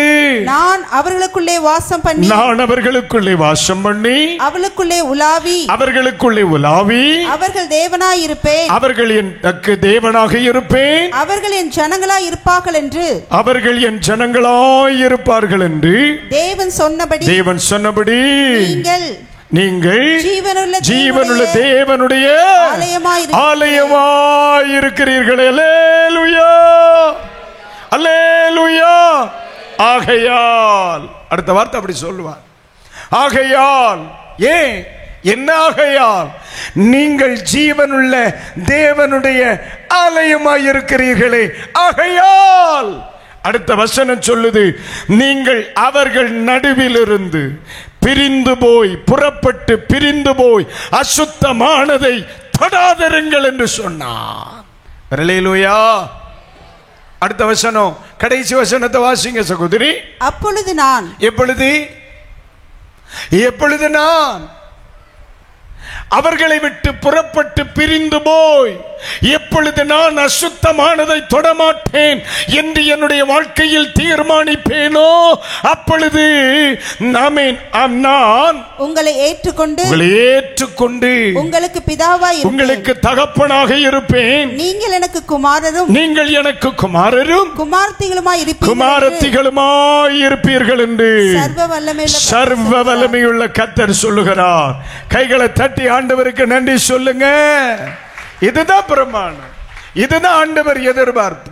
ஆனா பைபிள் சொல்லுது, கிறிஸ்துவோடு ஐக்கியமாக இருப்பதற்கு தேவன் அழைத்திருக்க இந்த சாலமோனை குறித்து பைபிள் சொல்லுது, அநேகரோடு ஆசை வைத்தான். நீங்க கவனிச்சீங்களா அந்த வசனத்தை? பார்வோனின் குமாரத்தியின் மேல் மட்டுமல்லாமல் ஆரம்பிக்கும். ஏன் இந்த வார்த்தை தனியா எழுதப்பட்டிருக்கிறது? ஏற்கனவே இஸ்ரவேல் மக்களுக்கு சொன்னார். எங்கே வச்சு? செங்கடலின் வாசல் படியில் வைத்து சொல்லுகிறார், இன்றைக்கு காண்கிற எகிப்தியனை இனி காண்பதில்லை. இன்றைக்கு காண்கிற எவனை இனி பார்க்க கூடாது. அப்ப எகிப்தை விட்டு தூரமாய் விலகி போக வேண்டும் என்பது தேவனுடைய சித்தமும் நோக்கமும் விருப்பமாய் இருந்துச்சு. ஆனா இந்த மனுஷன் இனி யாரை நீ காணக்கூடாதுன்னு சொன்னாரோ அவங்க மேல ஆசை வைத்தார். யாரோடு ஐக்கியப்படக்கூடாது என்று சொன்னாரோ அவர்களோடு ஐக்கியமாக இருந்தான். ஒரு அல்லேலூயா. 3ஆம் வசனத்தை படிங்க. அவனுக்கு பிரபுக்கள் குலமான, எப்படிங்க? பிரபுக்களின் குலமான 700 மலையாட்டிகளும். பாருங்க, எல்லாம் ரிச்சா தான் இந்த ஆளு சம்பந்தம் பண்ணி இருக்கான். எப்படித்தான் பண்ணி இருக்கார்? பிரபுக்களின் குலமான. பாவப்பட்ட ஒரு வயலுக்கு வாழ்க்கை கொடுத்த மாதிரி தெரியலன்னு. இருக்கட்டும். தொடர்ந்து படி. 300 மறுமனை ஆட்டிகளும் இருந்தார்கள். அவனுடைய ஸ்திரீகள். இந்த வார்த்தையை நீங்க நல்லா கவனிங்க. அவன் இருதயத்தை எல்லாரும் சொல்லுங்க, என்ன செய்தார்களாம்? வழுகி போக பண்ணினார்கள். சொல்லுங்க இந்த வார்த்தையை, வழுகி போக பண்ணினார்கள். அப்ப 3வது கர்த்தர் உணர்த்தி ஆமே ஸ்தோத்திரம் உபதேசம் பண்ணினது ஏன் தெரியுமா? தெய்வ பிள்ளைகளே, நம்முடைய இருதயம் உறுதியானதாக இருக்க வேண்டுமே அன்றி ஒரு நாளும் வழுகி போகிற இருதயம் உள்ளவர்களாக இருக்கக்கூடாது. கைகளை உயர்த்தி ஒரு அல்லேலூயா, அல்லேலூயா. அப்போ இந்த வசனத்தில் இருந்து நான் ஒருவன் சாபத்திற்கு விலக வேண்டுமானால் ஆசைப்படக்கூடாதவைகளின் மேல் ஆசைப்படக்கூடாது. ஒரு மனுஷன் சாபத்திற்கு தப்ப வேண்டுமானால் ஐக்கியப்படக்கூடாதவனோடு ஐக்கியப்படக்கூடாது. மூன்றாவது, அவன் வழுகி போகிற இருதயம் உள்ளவனாக இருக்கக்கூடாது. அவருடைய இருதயம் எப்படி இருந்துச்சு? வழுகி போகிற இருதயம். சொல்லுங்க அந்த வார்த்தையே. அந்த இருதயம் எவ்வளவு ஆபத்து தெரியுமா? இஸ்ரவேல் ஜனங்களை நாசம் பண்ணது என்னன்னு நினைக்கிறீங்க? இந்த இருதயம் தானே. வாங்க எபிரேய நிருபம் வரைக்கும் போவோம். எபிரேய நிருபம் வரைக்கும் போவோம். எபிரேய நிருபத்தில் கர்த்தருக்கு ஸ்தோத்திரம், அவர்களை பாமீன் விழச் செய்த ஒரு காரியத்தை நம்ம பார்க்க முடிகிறது. அவர்களுடைய இருதயம் எப்படி இருந்துச்சு? 8வது வசனம், 3ஆம் அதிகாரம் 8ஆம் வாக்கியம். எபிரேயர் 3ஆம் அதிகாரம் 8ஆம் வாக்கியத்தை ஒண்ணு படிங்க. வனாந்திரத்திலே கோபமூட்டின போதும், வனாந்திரத்திலே கோபமூட்டின பொழுது, சோதனை நாளிலும் நடந்தது போல உங்கள் இருதயங்களை கடினப்படுத்தாதிருங்கள். ஆமென். 8ஆம் வசனம் சொல்லுகிறது, இஸ்ரவேல் ஜனங்களை கானானுக்கு செல்ல விடாதபடி தடை செய்த ஒன்று அவர்களுடைய இருதயம். 8ஆம் வசனம் சொல்லுது அது கடினப்பட்ட இருதயம். அதே நேரத்தில் ஆமை தோத்திர தொடர்ந்து நம்ம படிக்கும் பொழுது அவர்களுடைய இருதயம் எப்படி இருந்துச்சா? கர்த்தருக்கு ஸ்தோத்திரம். 10வது வசனத்தில், ஆதலால் நான் அந்த சந்ததியை ஆரோசித்து அவர்கள் எப்பொழுதும், அந்த வார்த்தை எல்லாரும் படிங்க, வழுகி போகிற இருதயம் என்று என்னுடைய வழிகளை அறியாதவர்கள் என்று சொல்லி அந்த இளைப்பாறுதலில் அவர்கள் பிரவேசிப்பது இல்லை என்று நான் கோபத்தில் ஆணையிட்டேன். அல்லேலூயா. ஏற்கனவே சிலர் அழிய காரணமாய் இருந்தது இந்த வழுகி போகிற இருதயம் தானே. இந்த வழுகி போகிற இருதயம் தானே. எப்படின்னு கேட்கிறீங்களா?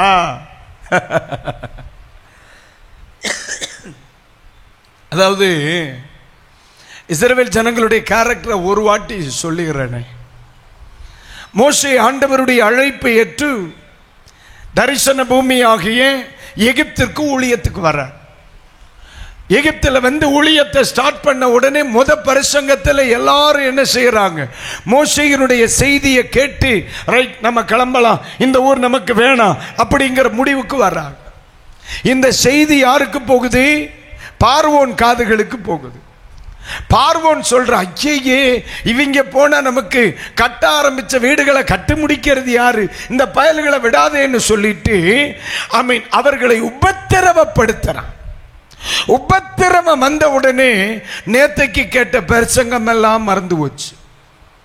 அந்த தீர்மானங்கள் எல்லாம் காணாம போச்சு. இன்னைக்கு 2வது நாள் கன்வென்ஷனுக்கு ஆளே வரல. மோசே நேத்தைக்கு பிரசங்கம் பண்ணார், நிறைய பேர் கை தூக்கி இனி இந்த தேசம் நமக்கு வேணாம், நம்ம கிளம்புவோம், நம்முடைய பிதாக்களுடைய தேசமா இருக்கிற கானானுக்கு போலான்னு சொல்லி ஆற்றுக்கால் கொடுத்து ஞானஸ்நான சத்தியத்துக்கு கூப்பிட்டப்ப ஒரு கூட்டமே முன்னால வந்து மனம் திரும்பிச்சு. First day convention. 2வது நாள் இந்த செய்தி பார்வோனுக்கு போய் அவர் போட்டு ஒரு உபத்திரவத்தின் செய்தி என்ன சொல்றாங்க? ஏய், இவர்கள் யாரும் பிரசங்கம் கவனிக்க விடாதீங்க, இவங்க பிரச்சனையை கூட்டுங்க, உபத்திரவத்தை கூட்டுங்க அப்படின்னு சொல்லி வாழ்க்கையில கொஞ்சம் உபத்திரவம் வந்த உடனே இப்ப மோசே அடுத்த கன்வென்ஷனை வைக்கிறார். பிரசங்கம் கேட்க ஆளே இல்லை. ஏன்? பிரச்சனை வந்த உடனே தீர்மானம் போச்சு. பாடுகள் வந்த உடனே தீர்மானம் போயிருச்சு. எப்படியோ படா பாடுபட்டு 10 வாதைகள் மூலமா ஆண்டவர் கிருபையா ரட்சித்து வெளியே கொண்டு வருகிறார். ஓகே, இப்போ ரொம்ப சந்தோஷமா, அதாவது எகிப்திய பட்டணத்தை விட்டு வெளியே வரும் பொழுது ஆடல் பாடலோட வருகிறார். ஆனா கொஞ்ச தூரத்தில் செங்கடல் வருது. செங்கடலை பார்த்த உடனே ரொம்ப மனம் உடைஞ்சு மோசையை பார்த்து சொல்றார், படுவாய்ப்பேளே, நான் பாடுபட்டுட்டு இருந்தேன், என் அந்தாளையாவது விடப்படாதா? ஏன் இப்படி சேட்டை பண்ண? நீ எல்லாம் நல்லா இருப்பியா அப்படின்னு சொல்லி நீ நாசமா போக, உன் குடும்ப நாசமா போகன்னு இருப்பாங்க. உடனே மோசே கடுப்பாகி, ஆண்டவரே, இந்த பிள்ளைகள் என்ன கொல்ல வராங்க, என்ன பண்றதுன்னே தெரியல, தயவு செய்து இவங்க கிட்ட இருந்து என்ன காப்பாத்துறதுக்கு சுட்டி ஏதாவது செய்யுங்கன்றார். உடனே என்ன நடக்குது? ஆண்டவர் அற்புதம் செய்கிறார். என்ன வருது? செங்கடல் ரெண்டா பிரியுது. என்ன சந்தோஷம்! 10 காசு செலவில்லாம மேம்பாலம் கட்டாம வெளியே வந்துட்டாங்க. வெளியே வந்த உடனே மிரியாமும் அவர்களுடைய கொயர் டீம் எல்லாம் சேர்ந்து என்ன அருமையா பாட்டு பாடி இருக்காங்க. அல்லேலூயா! கொண்டாடுவோம் கொண்டாடுவோம், கவலைகள் மறந்து நாம் பாடுவோம். பிரதர் ரெடி ஆயிட்டார். அல்லேலூயா! பயங்கரமா பாடுனாங்க. வாங்கம்மா, வாருமா. ஆமை தோத்திரம். பயங்கரமா சந்தோஷம். எங்க? இந்த கரைக்கு. மறுபடியும் 3 நாள் குடுன்னு போறாங்க. 3வது நாள் வரும் பொழுது ஆமை சீனாய் வனாந்தரத்துக்கு வராக. பைப்பில் தண்ணி வரல, பைப்பில் தண்ணி வரல. பயங்கர வறட்சி. ஆட்டுக்கு தண்ணி இல்லை, மாட்டுக்கு தண்ணி இல்லை, ஒட்டகத்துக்கு தண்ணி இல்லை, வீட்டுக்கு தண்ணி இல்லை, ஆமை சாப்பாட்டுக்கு சமையலுக்கு எதுக்கும் தண்ணி இல்லை. உடனே எல்லாமே சொன்னார், எடுக்கல்ல. எதுக்கு? மோசே ஏரியத்தே. 2 நாளைக்கு முன்னாடி என்ன சொன்ன? ஜெயம் கொடுக்கும் தேவனுக்கு கோடி கோடி ஸ்தோத்திரம்னு பாட்டு பாடுனா. இப்ப சொல்ல கல்லெடு மண்டைய பிளந்துருவோம். எதுக்கு? பைப்பில் தண்ணி வரலடான். அந்த இடத்துல மோசே கடுப்பாய் போய் என்ன செய்தான்னு உங்களுக்கு தெரிஞ்சிருக்கும். படாத பாடுபட்டார். ஆண்டவரே, நான் உம்மிடத்தில் சொல்லவில்லையா? அவர் போய் ஆண்டவர்கிட்ட சொல்றார், என்ன இருந்தாலும் நீ இப்படி செய்திருக்க கூடாது, பைப்பில் தண்ணி வரல, எல்லா பையில என்ன கொல்ல வரா, என்ன செய்யலாம்னு. உடனே ஆண்டவர் சொல்றார், தண்ணியை கிளப்பி விடுற. ஐயோ, வர்ற தண்ணி எப்படி வருது? வாயில வைக்க முடியல, கசப்பா வேற வருது. ஆமை தோத்திரம். என்ன பிரச்சனை ஆயிட்டு? என்ன நீர் இப்படி பண்ணிவிட்டேன்? தண்ணியை பார்த்த உடனே சந்தோஷமா இருந்து வாயில வச்ச உடனே நீ எல்லாம் மனுஷனா, நீ எல்லாம் பாஸ்டரா, இப்படி ஒரு கசப்பான தண்ணியை தந்திருக்கலாமா? மறுபடியும் கடிக்க நிக்கிறான். மறுபடியும் மோசே சொல்றார், பக்கத்தில் ஒரு கிளைய வெட்டி உள்ள போட, அது தித்திப்பாயிருது. ஜெவ கிருபை என்றும் உள்ளது. அப்ப இவங்களை புரிஞ்சிக்கவே முடியல. இந்த கரையில நல்லா இருக்கான், அந்த கரையில நாசமா போறான். சபையில ரொம்ப நல்லா இருக்கான், வீட்டுல போனா நாசமா போறான். வீட்டுல ரொம்ப நல்லா இருக்கான், வேலைக்கு போற இடத்துல நாசமா போறான். அவன் சண்டே ஸ்கூல்ல நல்லா இருக்கான், அவன் காலேஜுக்கு போனா நாசமா போறான். ஆண்டவர் சொல்றான், இங்க நல்லா தானல இருந்தேன், அங்க போனா மட்டும் நாசமா போறியே, உன்னை என்ன செய்யலாம்? உங்களை சொல்லல, ஒரு அல்லேலூயா சொல்லுங்க. ஒரு சின்ன டவுட் இருக்கு. இதான பிரச்சனை. அவருடைய இருதயம் என்ன செய்கிறது? வழுகி வழுகி போகுது, வழுகி வழுகி போகுது. ஒரு ஒரு ஒரு நல்ல பிரசங்கத்தை கேட்ட உடனே இனி ஆண்டவருக்கா வாழ்ந்துடணும், இனி வாழ்ந்தாலும் உம்மோடுதான் அப்படின்னு தீர்மானத்தோட போய் 2 நாள் காலேஜுக்கு போனா அடுத்த பாடுறான், வாழ்ந்தாலும் உன்னோடு தான். இன்னொருத்தனை பார்த்து கேட்க. இப்ப ஆண்டவர் கேட்கிறார், இல்ல ஞாயிற்றுக்கிழமை என்ன பார்த்து வாழ்ந்தா உங்க கூட தான் சொன்னேன், இப்ப அந்த நாரப்பவிலையை பார்த்து நீ சொல்ற நீ வாழ்ந்தா உம்மோட தான், என் கூட வாழ்றிய அவன் கூட வாழ்றேன். உடனே இவன் சொல்றான், கோயிலுக்கு வரும்போது உம்ம கூட வாழ்றேன், காலேஜ் போகும்போது அவன் கூட வாழட்டா? உடனே ஆண்டவர் சொல்ல, உன்னை புதைச்சிருட்டா? என்ன அழகான ஆண்டவர்ல. இப்ப உங்களுக்கு தமிழ் புரியுதுல்ல? இப்ப ஒரு அல்லேலூயா சொல்லுங்க. வெரி குட், உங்களுக்கு தமிழ் நல்லா புரியுது. இதுதான் பிரச்சனை. ஆலயத்தில் எடுக்கிற தீர்மானம் அமை தோத்திரம் அலுவலகத்தில் எடுத்துக்கொள்ள முடியவில்லை. வீட்டில் எடுத்துக்கொள்ளுகிற தீர்மானம் வேலை செய்கிற இடத்தில் எடுத்துக்கொள்ள முடியவில்லை. வழுகி போகிற இருதயம், வழுகி போகிற இருதயம். எபிரேயர் அந்த 3ஆம் அதிகாரம் 10ஆம் வசனத்தை ஒன்று படிங்க பார்க்கலாம். 3:10 படிங்க. ஆதலால் நான் அந்த சந்ததியை அரோசித்து அவர்கள் எப்பொழுதும் வழுவி போகிற இருதயமுள்ள ஜனம். ஒரு வாட்டி இல்லனே, அந்த வார்த்தையை நீங்க கவனிச்சீங்களா? ஆமா, இந்த பழுக சோழியா தான் போல. எப்பொழுது இப்படித்தான் பண்ணுதாம்னே, எப்போ இப்படித்தான். அவனை ரட்சித்து எத்தனை வருஷம் ஆச்சு, என் சுவாலியே தான். எப்பொழுதுதான் வேலை வருவான், ஆலயத்தில் இருந்து தூங்குவான், தட்டி எழுப்பி விட்டா மறுபடியும் தூங்குவான். இவ்வேலையே தான். என்னது? தூங்குறது. இந்த கன்வென்ஷனை விட்டு வச்சானா இப்பவும் தூங்குறான். ஆண்டவர் பாப்பா இவனை என்ன பண்றது? எப்பொழுதும் இந்த வேலை என்ன பண்றாங்க? தொடர்ந்து படிங்க. என்னுடைய வழிகளை அறியாதவர்கள், என்னுடைய வழிகளை அறியாதவர்கள் என்றும் சொல்லி என்னுடைய இளைப்பாறுதலில் அவர்கள் பிரவேசிப்பதில்லை என்று என்னுடைய கோபத்திலே ஆணையிட்டேன். கைகளை உயர்த்தி அல்லேலூயா. கோபத்தில் ஆணையிட்டார். இந்த வார்த்தையை மறந்துடக்கூடாது. கோபத்தில் ஆணையிட்டார். இந்த வார்த்தையை மறக்கக்கூடாது. கொஞ்சம் அப்புறமா நம்ம இதை மறுபடியும் ஒரு தடவை யோசிப்போம். நம்ம மறுபடியும் எங்க வரோம்? சாலமோன் கிட்ட தான் வரோம். திரும்பி வர்றீங்களா? எங்க? 1 ராஜாக்களின் புஸ்தகம் 11ஆம் அதிகாரம். இப்ப எத்தனாவது வசனத்துல நிக்கிறோம்? எம்மா உங்களுக்கு போர் அடிக்கி? அடிச்சா திருப்பி அடிங்க, என்ன விட்டுறாத. இப்ப எங்க நிக்கிறோம்? 3ஆவது வசனத்துல நிக்கிறோமா? அவருடைய இருதயம் என்ன செய்தது? வழுகி போயிற்று. தீர்மானத்தில் இல்லை, அழைப்பில் இல்லை, ரட்சிப்பில் இல்லை, எடுத்துக்கொண்ட தேவனோடு செய்து கொண்ட தீர்மானத்தில் இல்லை, வழுகி போயின இருதயம். அப்பதான் சொல்ற இது வேணாம், இந்த வழி வேணாம் அப்படின்னு ஆண்டவர் சொன்னா அந்த வார்த்தை சொல்லுகிறது. ஆமென். சாலமோன் அதற்கு செவி கொடுக்கவில்லை. இப்ப நம்ம எங்க வர்றோம்? 4ஆம் வசனத்தை படிங்க. 4ஆம் வசனம். சாலமோன் வயது சென்றபோது. எப்படிங்க? இந்த மனுஷன் வயசான பிறகு கூட இந்த வார்த்தை வந்திருக்கானே. எனக்கு இந்த பகுதி அன்னைக்கு படிச்சு சிரிப்பாதே வந்துச்சு. இருக்கட்டும். படிங்க. வயது சென்றபோது அவனுடைய மனைவிகள் அவன் இருதயத்தை அந்நிய தேவர்களை பின்பற்றும்படி சாய பண்ணினார்கள். எப்படிங்க? ஆமா, சாய பண்ணினார்கள்.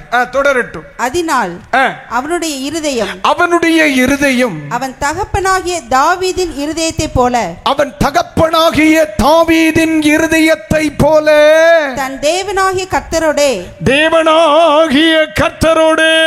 உத்தமமாய் இருக்கவில்லை. கைகளை உயர்த்தி ஒரு அல்லேலூயா. பார்த்தீங்களா? ஆண்டவர் ஏன் தரிசனமானார்? சாலமோனுக்கு ஆண்டவர் ஏன் தரிசனமானார்? ஆண்டவர் இருதயத்தை சோதித்து பார்க்கிற தெய்வம். மனுஷன் பைபிள் சொல்லுது மனுஷன் முகத்தை பார்க்கிறான், தேவனோ இருதயங்களை பார்க்கிறார். சாலமோனுடைய இருதயத்தை கர்த்தர் கவனிக்கும் பொழுது அவனுடைய இருதயம் வழுகி போகிற நிலையில் இருக்கிறதை தேவன் கண்டார். இப்போ 4ஆம் வசனம் சொல்லுகிறது, அவனுடைய தகப்பனின் இருதயத்தை போல் அவனுடைய இருதயம் கர்த்தரிடத்தில் உத்தமமாக இல்லாததை கண்டார். இந்த பகுதியை நீங்க நல்லா கவனிக்கணும். கண்டார். இப்ப ஆண்டவர் சொல்லுகிறார், சாலமோனே அந்நிய தேவர்களை பின்பற்ற வேண்டாம் என்று 2 முறை கர்த்தர் அவனுக்கு தரிசனமாகி அவனுக்கு உபதேசம் பண்ணினார். அவன் கேட்கல. இதோட முடிஞ்சதா? கர்த்தருக்கு ஸ்தோத்திரம். 6ஆவது வசனத்தை படிங்க பார்க்கலாம். சாலமோன் தன் தகப்பனாகிய தாவீதை போல கர்த்தரை பூரணமாய் பின்பற்றாமல். எப்படிங்க? அந்த வார்த்தை ஒரு முறை கூட சொல்லுங்க. ஏற்கனவே பைபிள் சொல்லுது உத்தமமாய் பின்பற்றவில்லை. அடுத்து தோத்திரம் இது 6ஆவது வசனம் சொல்லுது பூரணமாய் பின்பற்றவில்லை. அப்படின்னா பின்பற்றவில்லை என்ற அர்த்தம் இல்லை, ஆனா பூரணமாய் பின்பற்றவில்லை அப்படின்னு என்ன அர்த்தம்? ஞாயிற்றுக்கிழமை ஆண்டவருக்குரியது, வெள்ளிக்கிழமை மூத்த பொஞ்சாதிக்கு, சனிக்கிழமை 2 பொஞ்சாதிக்கும், வியாழக்கிழமை மற்ற 8 பொஞ்சாதிக்கு, புதன்கிழமை அந்த 78 பொஞ்சாதிக்கு எல்லாருக்கும் பிரிச்சுட்டு கடைசியில் ஞாயிற்றுக்கிழமை என்ன சொன்னார் தெரியுமா? அப்பா நான் உம்மை பார்க்கிறேன். ஆண்டவர் சொன்னார், போன 6 நாள் நீ எவனை பார்க்க போன? இப்ப சொல்லுங்க அல்லேலூயா. பின்பற்றினார், இல்லை என்று சொல்லல. ஆண்டவர் சொல்லுகிறார், நீ பூரணமாய் பின்பற்றவில்லையே. உலகத்திற்கு கொடுக்க வேண்டியது உலகத்துக்கு கொடுக்கிறார், மனிதனுக்கு கொடுக்க வேண்டியதை மனிதனுக்கு கொடுக்கிறார். ஒரு பக்கத்தில் ஆண்டவர் போதும், ஒரு புறமாய் இயேசு நல்லவர் என்ற அமை உலகமும் உள்ளதா இருக்கு, பாவமும் உள்ளதா இருக்கு, பாரம்பரியமும் உள்ளதா இருக்கு, தெய்வத்திற்கு பயப்படாத வாழ்க்கை உள்ளதா இருக்கு, வேசித்தனமும் உள்ளதா இருக்கு, விபச்சாரமும் உள்ளதா இருக்கு, கீழ்ப்படியாமையும் உள்ளதா இருக்கு, பண ஆசையும் உண்மை உள்ளதா இருக்கு, தீர்மானத்திலே நிலைத்திருக்காத வாழ்க்கை உள்ளதா இருக்கு. ஆனா ஆலயத்தில் மட்டும் வந்து ராஜா நான் உம்மை பார்க்கிறேன், ஆண்டவர் சொல்றார் உன்னை என்ன பண்ணணும்னே தெரியாம முழிக்கிறேன். அல்லேலூயா சொல்லுங்க. அல்லேலூயா சத்தம் அல்லேலூயா. இந்த மனுஷனுடைய ஆண்டவர். அப்ப பைபிள் ஏற்கனவே இந்த சாலமோனிடத்திலே அவனுடைய தகப்பன் தாவீது ஒரு உபதேசம் பண்ணுவார். தாவீது உபதேசம் பண்ணுவார். தாவீதனுடைய உபதேசம் என்ன தெரியுமா? ஐயா, நீ ஆண்டவரை பின்பற்றுகிறதா இருந்தால் முழு இருதயத்தோட பின்பற்றணும். கைகளை உயர்த்தி ஒரு அல்லேலூயா சொல்லுங்க. சத்தம் அல்லேலூயா.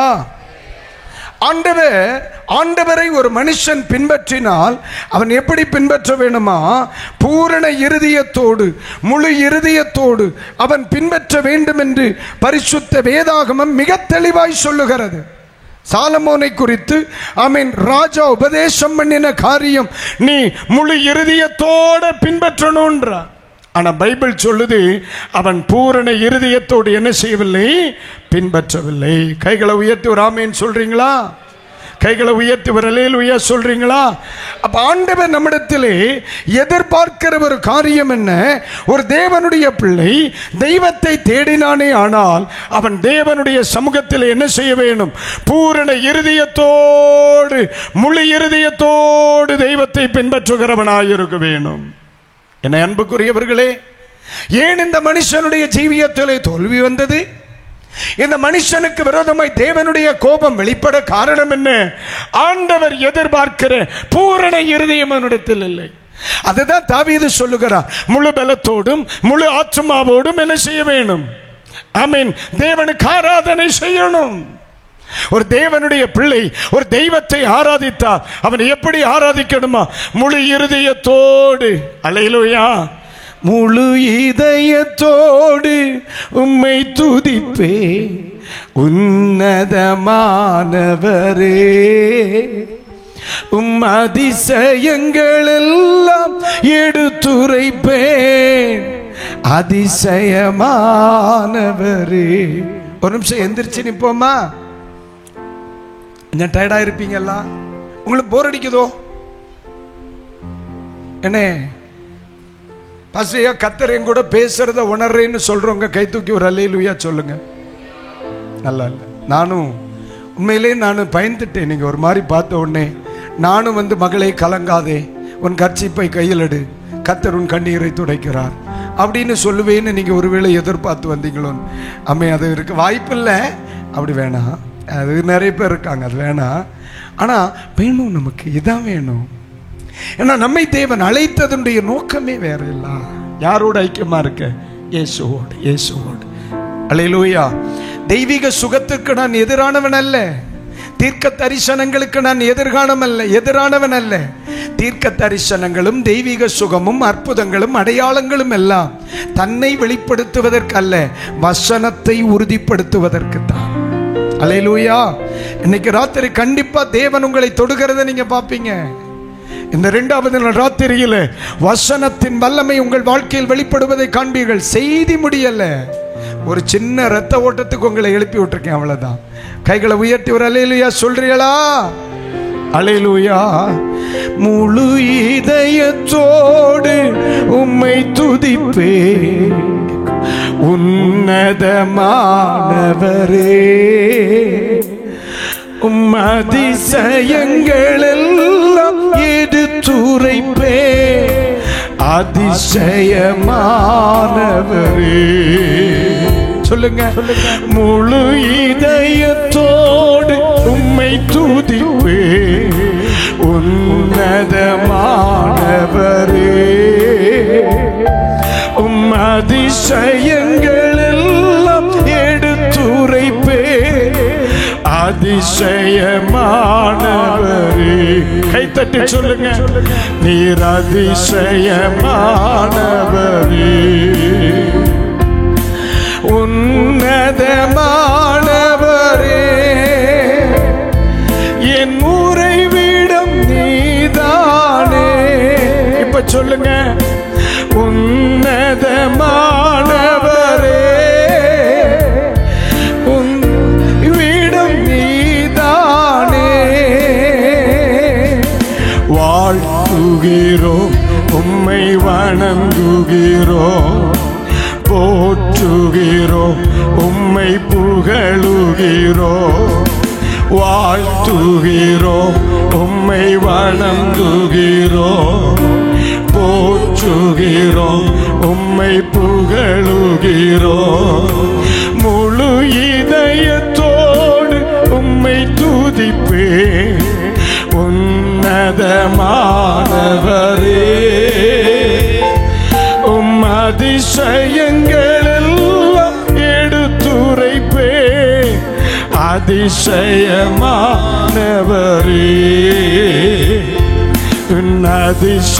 அதிசயமானவர். நாடி தேடு, கைகளை தட்டி. நாடி தேடி வரும் மனிதர்களை தகப்பன் கைவிடுவதே இல்லை. நாடி தேடி வரும் மனிதர்களை தகப்பன் கைவிடுவதே இல்லை.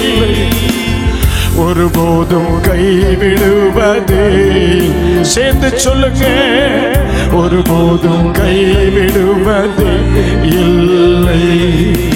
உன்னதமானவரே, என் உறைவிடம் நீதானே. உன்னதமானவரே, என் உறைவிடம் நீதானே. வாழ்த்துகிறோம், உம்மை வணங்குகிறோம், போற்றுகிறோம், உம்மை புகழ். ஒரு முறை கூட சொல்லுங்க. வாழ்த்துகிறோம், உம்மை வணங்குகிறோம், போற்றுகிறோம். கைகளை உயர்த்தி அல்லேலூயா சொல்லுங்க. அர்ப்பணிப்பு அல்லேலூயா, அல்லேலூயா. நீங்க நிக்கிற வண்ணமா நான் உங்களுக்கு சொல்லுகிற ஒரே ஒரு வார்த்தை, ஆண்டவர் சாலமோனிடத்தில் எதிர்பார்த்தது 100% அன்புதான். 100% அன்பு, 100% பாசம், 100% நித்திய விசுவாசம், 100% அர்ப்பணம். ஆனா அந்த அளவிற்கு சாலமோனால ஆண்டவருக்கு என்ன செய்ய முடியல, கொடுக்க முடியல. பைபிள் தான் ஏற்கனவே தாவீது சொல்லுகிறா, ஆமென், முழு இருதயத்தோடு நீ அவரை தேடினால் அப்படிம்பா. உன்னை தேவன் தெரிந்து கொண்டா நீ அவரை முழு இருதயத்தோடு தேடுவாயானால் அப்படின்னு சொல்ல தகப்பனால் போதிக்கப்பட்ட சாலமோன் இப்ப என்ன செய்யறார் தெரியுமா? முழு இருதயத்தோட கர்த்தரை என்ன செய்யல, பின்பற்றல. அது என்னமா மாறுது? அவருடைய வாழ்வில் வேதனைக்கும் கோபத்திற்கும் வருத்தத்திற்கும் காரணமா மாறியது. ஆமென் சொல்லுங்க. அல்லேலூயா. இன்னைக்கு ராத்திரி வேளை நான் நேசிக்கிறேன், தேங்க்யூ. நான் ஆண்டவரை ஆராதிக்கிறேன், தேங்க்யூ. ஆண்டவரை பாடுகிறேன், தேங்க்யூ. ஆண்டவருடைய ஊழியத்தை செய்கிறேன் என்னெல்லாம் நம்ம சொன்னாலும் ஒரே ஒரு கேள்வியை கேட்கிறேன், அதை முழு இருதயத்தோடு என்னால் செய்ய முடிகிறதா? அல்லேலூயா. இன்னைக்கு இரவில் ஆண்டவர் எதிர்பார்க்கிறதா? அவர்களையும் நேசிக்கிறேன், ஆண்டவரை நேசிக்கிறேன் அப்படி அல்லனே. அவர்களுக்கு ஊழியம் செய்கிறேன், ஆண்டவருக்கு ஊழியம், அப்படி அல்ல. இரண்டு தோணியின் பயணம் அல்ல. உலகத்திற்கும் ஊழியம் செய்து ஆண்டவருக்கு ஊழியம் செய்கிற, பிரமாணத்திற்கும் கீழ்ப்படிந்து உலகத்தையும் நேசிக்கிற ஒரு மனுஷனாய் அல்ல, முழு இருதயத்தோடு நீ கர்த்தரில் அன்பு கூறுவாயானால். ஆமென் சொல்லுங்க. அல்லேலூயா. கர்த்தர் கிருபை தருவாராக, கர்த்தர் கிருபை தருவாராக. எத்தனை பேர் இன்னைக்கு ராத்திரி ஒரே ஒரு நிமிஷம் உங்க வலது கரத்தை உயர்த்தி எனக்கு கிருபை தாரும் ஆண்டவரேன்னு சொல்லுங்க. ஒரே ஒரு நிமிஷம் உங்க வலது கரத்தை உயர்த்துங்க. இன்னும் ஒரு 15 நிமிஷம் கூட உங்களுக்காக நான் பேச விரும்புகிறேன். உங்க வலது கரத்தை அப்படியே உயர்த்தி ஆண்டவர்கிட்ட சொல்லுங்க, ஆண்டவரே, ஆதியில் கொண்டிருந்த அன்பை விட்டு போன எபேசு சபை, அப்படித்தானே படிக்கிறோம்னே. ஆனா அந்த சபைக்கு பேரு சபைதான். அந்த சபை எப்படி இருக்கிறது? ஆமென். இளைப்படையாமல் பிரயாசப்படுகிற சபை. ஆனா ஆதியில் இருந்த அன்பு இல்லை, ஆதியில் இருந்த பாசம் இல்லை, ஆதியில் இருந்த தீர்மானம் இல்லை, ஆதியில் இருந்த வைராக்கியம் இல்லை, ஆதியில் இருந்த பரிசுத்தம் இல்லை, ஆதியில் இருந்த தெய்வ சிநேகம் இல்லை. அப்படி ஒரு கடமைக்குரிய ஒரு வாழ்க்கை அல்ல. ஒரே ஒரு நிமிஷம் உங்க வலது கரத்தை உயர்த்தி, ஆண்டவரே, உண்மையாயுமை தேட எனக்கு கிருபை தாரும் என்று சொல்ல முடியுமா? சொல்ல முடியுமா? இன்னைக்கு ஒரே ஒரு நிமிஷம் ஆண்டவரை பார்த்து நீங்க சொல்லுவீங்கன்னா, இன்னைக்கு இந்த கைகளை கர்த்தர் பிடிப்பார்னே. தெளிவா சொல்றேன், இன்னைக்கு இந்த ராத்திரியில் கர்த்தர் உங்க கைகளை பிடிப்பா. இன்னைக்கு ராத்திரியில் கர்த்தர் உங்க கைகளை பிடிப்பா. பேதுருவுக்கு இயேசுவோடு நடப்பதற்கு ஆசை, ஆனால் கடல் அலையை கண்ட பொழுது அவர் தடுமாறினார். ஆனால் கைகளை பிடித்து தொடர்ந்து நடக்க வைத்த கர்த்தர் இன்னைக்கு ராத்திரியில் சில பிள்ளைகளுடைய கைகளை பிடித்து அவர் தொடர்ந்து நடத்த விரும்புகிறார். இன்றைக்கு ராத்திரி வேளையில் இந்த மைதானத்தில் இருக்கிற சில பிள்ளைகளின் கைகள் கர்த்தரால் பிடிக்கப்படுகிறது இயேசுவின் நாமத்தில். இந்த இடத்தில் அபிஷேகம் பெற்ற பிள்ளைகள் இருக்கிறீங்களா? அந்நிய பாஷையில தேவனை ஆராதிக்கிறவங்க இருக்கிறீங்களா? கை அப்படியே உயர்ந்து இருக்கட்டும். இப்ப அந்நிய பாஷையில மட்டும் ஜெபம் பண்ணுங்க பார்க்கலாம். யாரும் கை தட்டக்கூடாது. இந்த இடத்தில் இருக்கிற அநேகரை தேவன் மறுபடியும் கிட்டே கொண்டு வருகிறார். அநேகரை மறுபடியும் கர்த்தர் அபிஷேகத்தோடு, தேவனுடைய கிருபையோடு, தேவனுடைய தீர்மானத்தோடு இன்றைக்கு ராத்திரியிலே மறுபடியும் திரும்ப கொண்டு வருகிறார். சாலமோனே, ஆமென், 100% உன்னுடைய இருதயம் என்னை பின்பற்றுவதை விரும்புகிறேன். உடரபக தரபலபா ரிபரக தனமலபா உடரப திரபலபசி உடரப திரபலபரபக்கத்து உடரப சியாலபரிபி. இந்த சத்த எல்லையில் இருக்கிற ஒவ்வொரு பிள்ளைகளுடைய கைகளையும் கர்த்தர் இந்த ராத்திரி பிடிப்பாராக. எத்தனை பேர் உங்கள் வலது கரத்தை ஆண்டவருடைய கைகளில் கொடுக்கிறீங்க? பிடிங்க ஆண்டவரே. ஒருவேளை இந்த உலகத்தின் மேல் ஆசை வைத்து உம்மை ஆமென் பூரணமாய் பின்பற்ற தவறினே ஆனே, ஆனால் இன்னைக்கு ராத்திரி என் கைகளையும் கரத்தில் தருகிறேன். உண்மையாகவே கைகளை யார் யார் கொடுக்கிறார்களோ அவர்களை கர்த்தர் பிடிக்கிறோம். கர்த்தர் பிடித்துக் கொள்ளுகிறோம். கர்த்தர் பிடித்துக் கொள்ளுகிறோம். கர்த்தரின் கரம் பிடித்துக் கொள்ளுகிறது. இயேசு கிறிஸ்துவின் நாமத்தில் இன்றைக்கு ராத்திரி சொல்லுகிறேன், கர்த்தர் பிடித்துக் கொள்ளுகிறோம். தேவனுடைய கிருபையை விரும்புகிறவர்கள் ஒரு கணம் கைகளை தட்டி, ஏன் நீங்கள் ஆண்டவரை மகிமைப்படுத்தக் கூடாது? ஏன் நீங்கள் ஆண்டவரை மகிமைப்படுத்தக் கூடாது? இன்றைக்கு ராத்திரியில் அநேக பிள்ளைகளை கத்த தொடுகிறோம். சந்தாலா ரிபிகரபலபா ரிகதனம கரபல கதனம கரபல உடரப தினிமி சந்தலப ரிபிகரபலப உடரப சியம் தரப ரிபகதலப உடரப சியம் தரப ரிபகதலப உடரப தினபலப சியம் தரப ரிபரகதலப கதலப ரிபபப கதலபலப. அநேகரை கத்த தொடுகிறார். அநேகரை கத்த தொடுகிறார். இன்றைக்கு ராத்திரியில் அநேக பிள்ளைகளுடைய வாழ்க்கையில் ஒரு மாற்றம் உண்டாகிறது.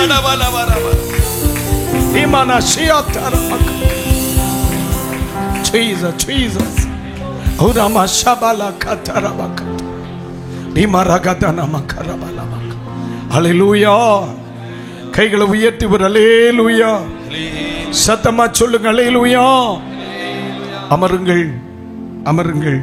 ஒரு 10 நிமிடம் கூட தேவனுடைய வார்த்தைகளை உங்களோடு பகிர்ந்து கொள்ள நான் ஆசைப்படுகிறேன்.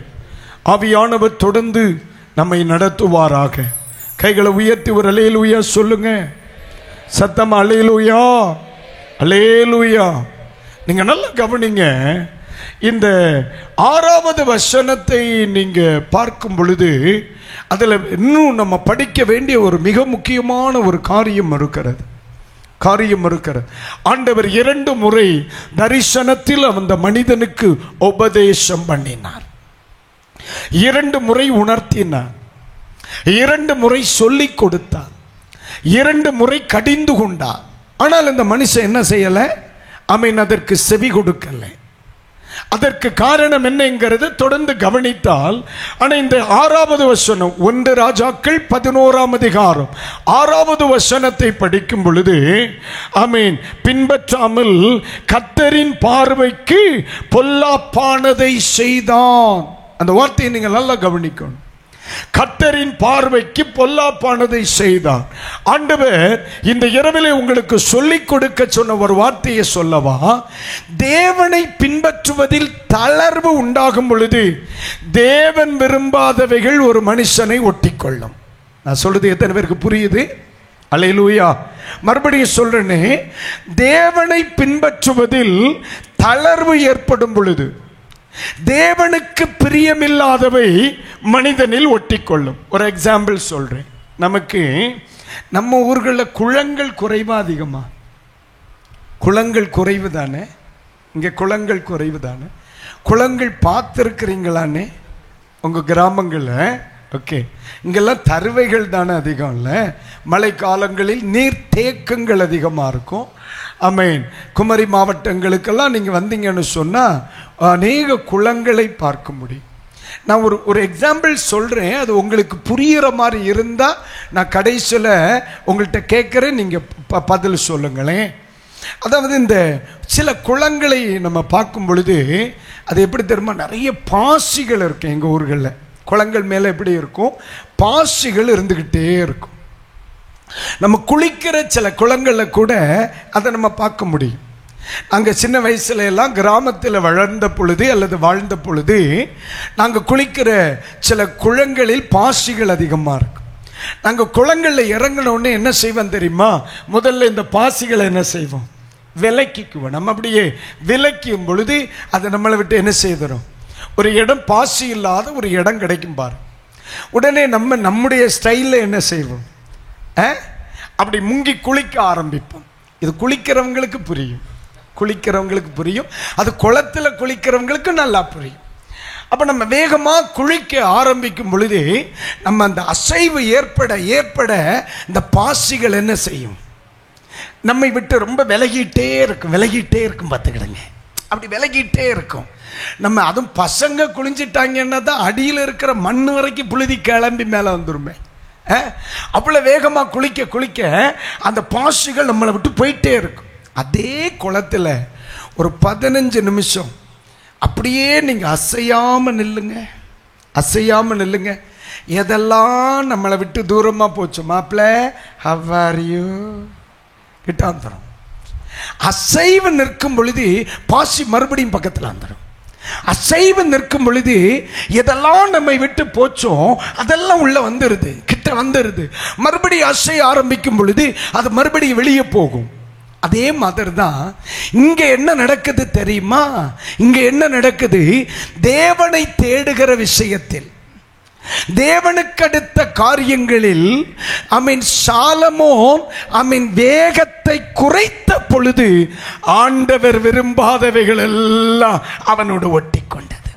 ஒரு காலத்தில் எதெல்லாம் வேண்டான்னு சொன்னாரோ, பாவம் வேண்டாம் பிரதர், பாரம்பரியம் வேண்டாம் பிரதர், உலகம் வேண்டாம் பிரதர், உலகத்திற்கு அடுத்தவை வேண்டாம் பிரதர், இனி இயேசு போதும் பிரதர், அவருடைய சித்தத்தின்படி தான் வாழ்வேன் அப்படின்னு தீவிரமா புறப்பட்டவர் இப்போ பழைய வேகம் இல்லை, பழைய தரிசனம் இல்லை, பழைய உற்சாகம் இல்லை, பழைய ஆராதனை இல்லை, பழைய தீர்மானம் இல்லை, பழைய தனிநபர் ஜெபம் இல்லை, பழைய ஆவிக்குரிய வாழ்க்கை இல்லை. இப்ப எல்லாம் மங்கி போச்சு. இப்ப எல்லாம் சவர்ல குடிக்கிற அசைவில்லாம குளிக்கலாம். இப்ப என்ன பண்ணுது? வெளியே போனதெல்லாம் மறுபடியும் மாப்பிள்ளன்னு வருது. அதான் இன்னைக்கு நிறைய பேருக்கு நடக்கு. ஆராதனை குறைய குறைய உலகம் உள்ள வருது. ஜெபம் குறைய குறைய மாம்ச சுபாவங்கள் உள்ள வருது. முன்னாடி நானே கோவப்பட்டேன்னா தோத்துறோம். ஐயோ கோபப்பட்டேனே தப்புனிட்டேனே அப்படின்னு எனக்கு உறுத்தலா இருக்கும். ஒரு வார்த்தை மற்றவர்களை பேசிட்டேன்னா, ஐயோ நான் பேசிட்டேனே, I am sorry brother, I am sorry ஆண்டவரே, ஐ எம் சாரி அப்படின்னு எனக்கே கஷ்டமா இருக்கும். இப்போ என்ன பேசினாலும் எனக்கு கஷ்டமே இல்லை. ஏண்டா தேவ கிருபையை விட்டு ரொம்ப நாள் ஆச்சே. இப்ப நான் எப்படி நடந்தாலும் நோ ப்ராப்ளம் பிரதர். ஞாயிற்றுக்கிழமையா போனோமா, ஆராதிச்சோமா, காணிக்க போட்டோமா, தந்த வேலையை செய்தோமா, காட் பிளஸ் யூ பிரதர், இனி எப்ப சந்திக்கலாம், முடிஞ்சா நெக்ஸ்ட் வீக் வர ட்ரை பண்றேன் பிரதர். ஆனா பைபிள் என்ன சொல்லுது? இந்த மனிதன் தேவனுக்கு அடுத்த காரியங்களில் பூரண இருதயத்தோடு அவரை தேட குறைத்து கொண்ட பொழுது, தேவனுக்கு பிரியமில்லாதவை அவனுக்குள்ளே, அவன் வீட்டிலே, அவன் குடும்பத்திலே, அவன் வாழ்க்கையிலே தீமைகள் நுழைய ஆரம்பிக்குது. ஆண்டவர் சொல்லிக் கொடுக்கிறார், பிள்ளைகளே, தெய்வீகம் குறையும் பொழுது மானுஷீகம் தலையெடுக்கும். தெய்வீகம் குறையும் பொழுது மாம்சம் தலை உயர்த்தும். தெய்வீகம் குறையும் பொழுது மாம்சத்தின் கிரியைகள் தலை உயர்த்தும். தெய்வீகம் குறையும் போது வெறுப்பு, வைராக்கியம், கோபம், சண்டை, பகை, கெட்ட வார்த்தை, மாம்ச இச்சை இவை தலை உயர்த்தும். ஒரு மனுஷனுடைய வாழ்க்கையில் மாம்சத்தின் கிரியை தலை உயர்த்துமானால் உடனே புரியணும், இவனுடைய வாழ்க்கையில் தெய்வீக கிரியை குறைந்திருக்கிறது. கைகளை உயர்த்தி ஒரு அல்லேலூயா. நம்ம கிராமப்புறங்கள் இப்பெல்லாம் கேஸுக்கு வந்துட்டோம்னு, கிராமப்புறங்கள் முன்னாடி வயசானவங்க இருப்பாங்க, விறகடுப்பு இருக்கு இல்லைங்களா, விறகடுப்பிலிருந்து புகை வருகிறது என்றால் என்ன அர்த்தம்? எவனை சூனியம் பண்ணிவிட்டான்னா அர்த்தம். என் அடுப்பிலே புகை வருகிறது, யாரோ எனக்கு விரோதமாய் மாந்திரிகம் பண்ணிவிட்டார்கள்.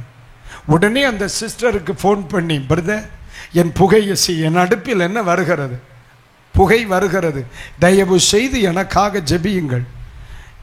ஏன்னா இப்ப எல்லா டிவியிலும் வருது, உங்கள் ஜெப உதவிக்கு எங்களை அணுகுங்கள்.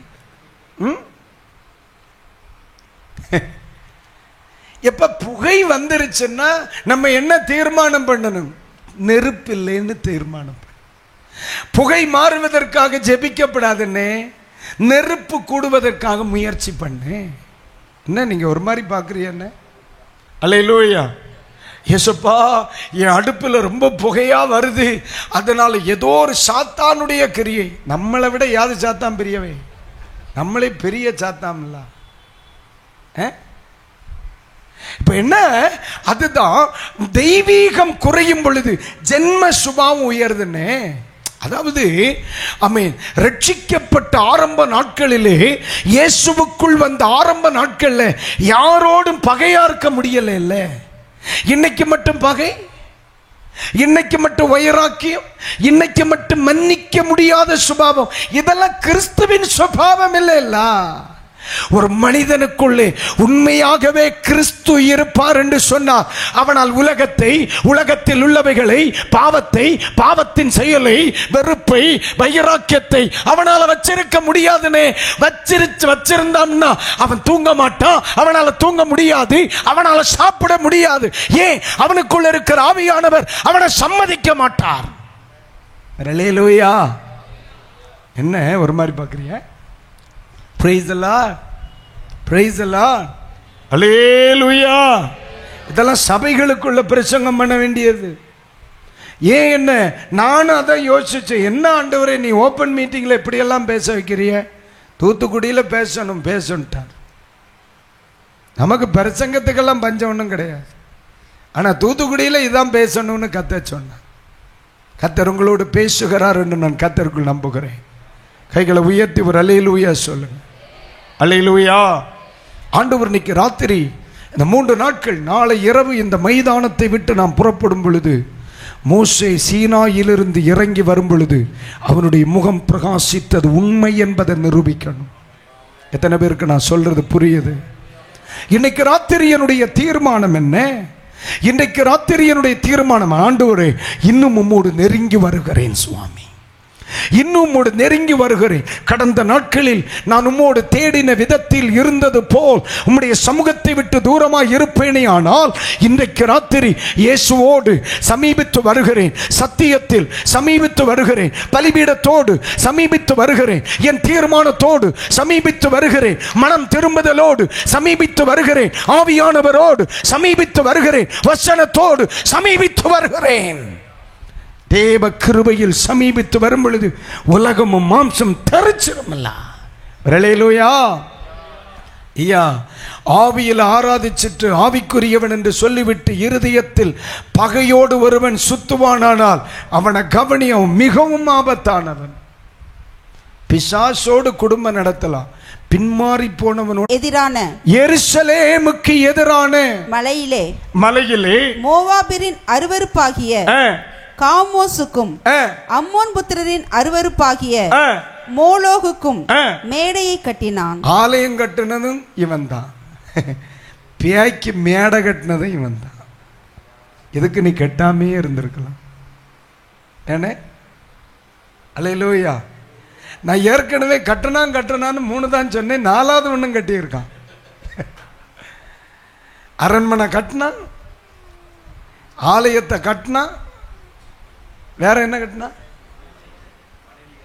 மனைவிகளை கட்டினா, பொண்ணு கட்டினா, கூட பியாய்க்கும் பலிபீடம் கட்டியிருக்கான். பாருங்க, மகிமை இழந்த ஒரு மனுஷன். ஐயா, என் நிமித்தம் ஆண்டவர் மகிமைப்பட்டார், சரி, ஆனா பிசாசும் செயல்படுவதற்கு நான் காரணமானே, அதான தப்பு. என் நிமித்தம் இயேசு, அதாவது ஒரு மனுஷனுக்கு இயேசு ரொம்ப நல்லவர் பிரதர் அப்படின்னு அவர்கிட்ட சொல்றேன், ஆண்டவர் மகிமைப்படுறார். அதே நான் இன்னொரு இடத்துல போய் பாவம் செய்யறேன், அங்க பிசாசு மகிமைப்படுறான். ஒருவன் நிமித்தம் பிசாசும் உயர்த்தப்படுகிறான், தேவனும் உயர்த்தப்படுகிறான். அது எப்படி சாத்தியப்படுது? எருசலேமிலே தேவனுடைய ஆலயம் கட்டினவன் இவன் தான். அதே எருசலேமுக்கு எதிரான மலையிலே விக்கிரக பலிபீடம் கட்டினவனே வந்தான். அப்பதான் சொல்ற ஆண்டவர் சொல்றா, இப்பதான் ஆண்டவர் உள்ள வருகிறார். என்ன சொன்னார் பாருங்க, 9ஆம் வசனம். இஸ்ரவேலின் தேவனாகிய கர்த்தர் சாலமோனுக்கு 2 விசை தரிசனமாகி, ஆண்டவர் உள்ள வர, ஆண்டவர் தரிசனமாகிறார். 2 விசை தரிசனமாகி, அந்நிய தேவர்களை பின்பற்ற வேண்டாம், அந்நிய தேவர்களை பின்பற்ற வேண்டாம் என்று கட்டளையிட்டிருந்தும். கைகளை உயர்த்தி ஒரு அல்லேலூயா. எனக்கு இதுல ஒண்ணு மட்டும்தான் புரியவே இல்லை. ஆலயம் கட்டினப்போ ஆண்டவர் தலையிடல, அரண்மனை கட்டினப்போ ஆண்டவர் தலையிடல, பொண்ணு கட்டினப்போ இல்லை வேண்டாம்லேன்னு ஆண்டவர் எங்கேயாவது சொன்னாரா? இல்லை உங்களுக்கு தெரியுமான்னு? ஏற்கனவே பைபிள் சொல்லுது, தோத்திரம், அநேக ஸ்திரீகள் உனக்கு வேண்டாம் அப்படின்னு சொல்லி இருக்கும் ராஜாக்களுக்கு சொல்லும் பொழுது.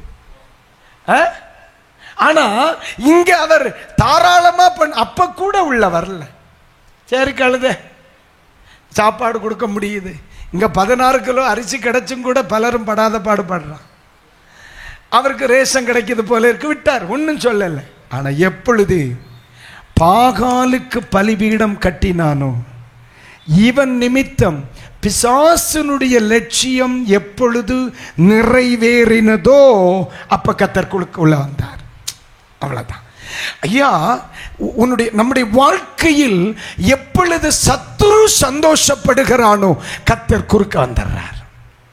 வேணா, சத்துருவை சந்தோஷப்படுத்தும்படி அல்ல உன்னை நான் அழைத்தது, உலகத்தை சந்தோஷப்படுத்தும்படி அல்ல உன்னை நான் அழைத்தது, பாகாலை பிரியப்படுத்தும்படி உன்னை ஞானம் தரவில்லை, அறிவு தரவில்லை, பணம் தரவில்லை, சொத்து தரவில்லை, சுகம் தரவில்லை, நினையாத அளவிற்கு உன்னை உயர்த்தினேன். இதெல்லாம் உனக்கு பாகாலுக்கு கோயில் கட்ட உன்னை நான் அழைக்கல. ஆண்டவர் குறுக்காண்டார். ஆனா எப்ப பிரச்சனை வந்துச்சு தெரியுமா? தொடர்ந்து அந்த வசனத்தை வாசிங்க சிஸ்டர். அந்நிய தேவர்களை பின்பற்ற வேண்டாம் என்று கட்டளையிட்டு இருந்தும் அவன் கர்த்தரை விட்டு தன் இருதயத்தை திருப்பி அவர் கற்பித்ததை கை கொள்ளாமல் போனதினால் கர்த்தர் அவன் மேல் கோபமானார். கைகளை உயர்த்தி ஒரு அல்லேலூயா சொல்லுங்க. அல்லேலூயா. ஏற்கனவே ஒரு வசனத்துல கோபம் அப்படிங்கிற ஒரு வார்த்தையை சொல்லி இது பிறகு சொல்லுவேன். அது எந்த வசனம் படிச்சப்போ சொல்லுங்க? எந்த வசனம் படிச்சப்போ? எபிரேயர் 3ஆம் அதிகாரம் எத்தனாவது வசனம்? 11வது வசனமா? படிங்க பார்க்கலாம். என்னுடைய இளைப்பாறுதலில் அவர்கள் பிரவேசிப்பது இல்லை என்று என்னுடைய கோபத்திலே ஆணையிட்டேன் என்றார். இங்கேயும் கோபம், அங்கேயும் கோபம். இங்கேயும் கோபம், அங்கேயும் கோபம். இஸ்ரவேல் ஜனங்கள் மேல கோபம் வந்தப்போ என்ன சொன்னார்?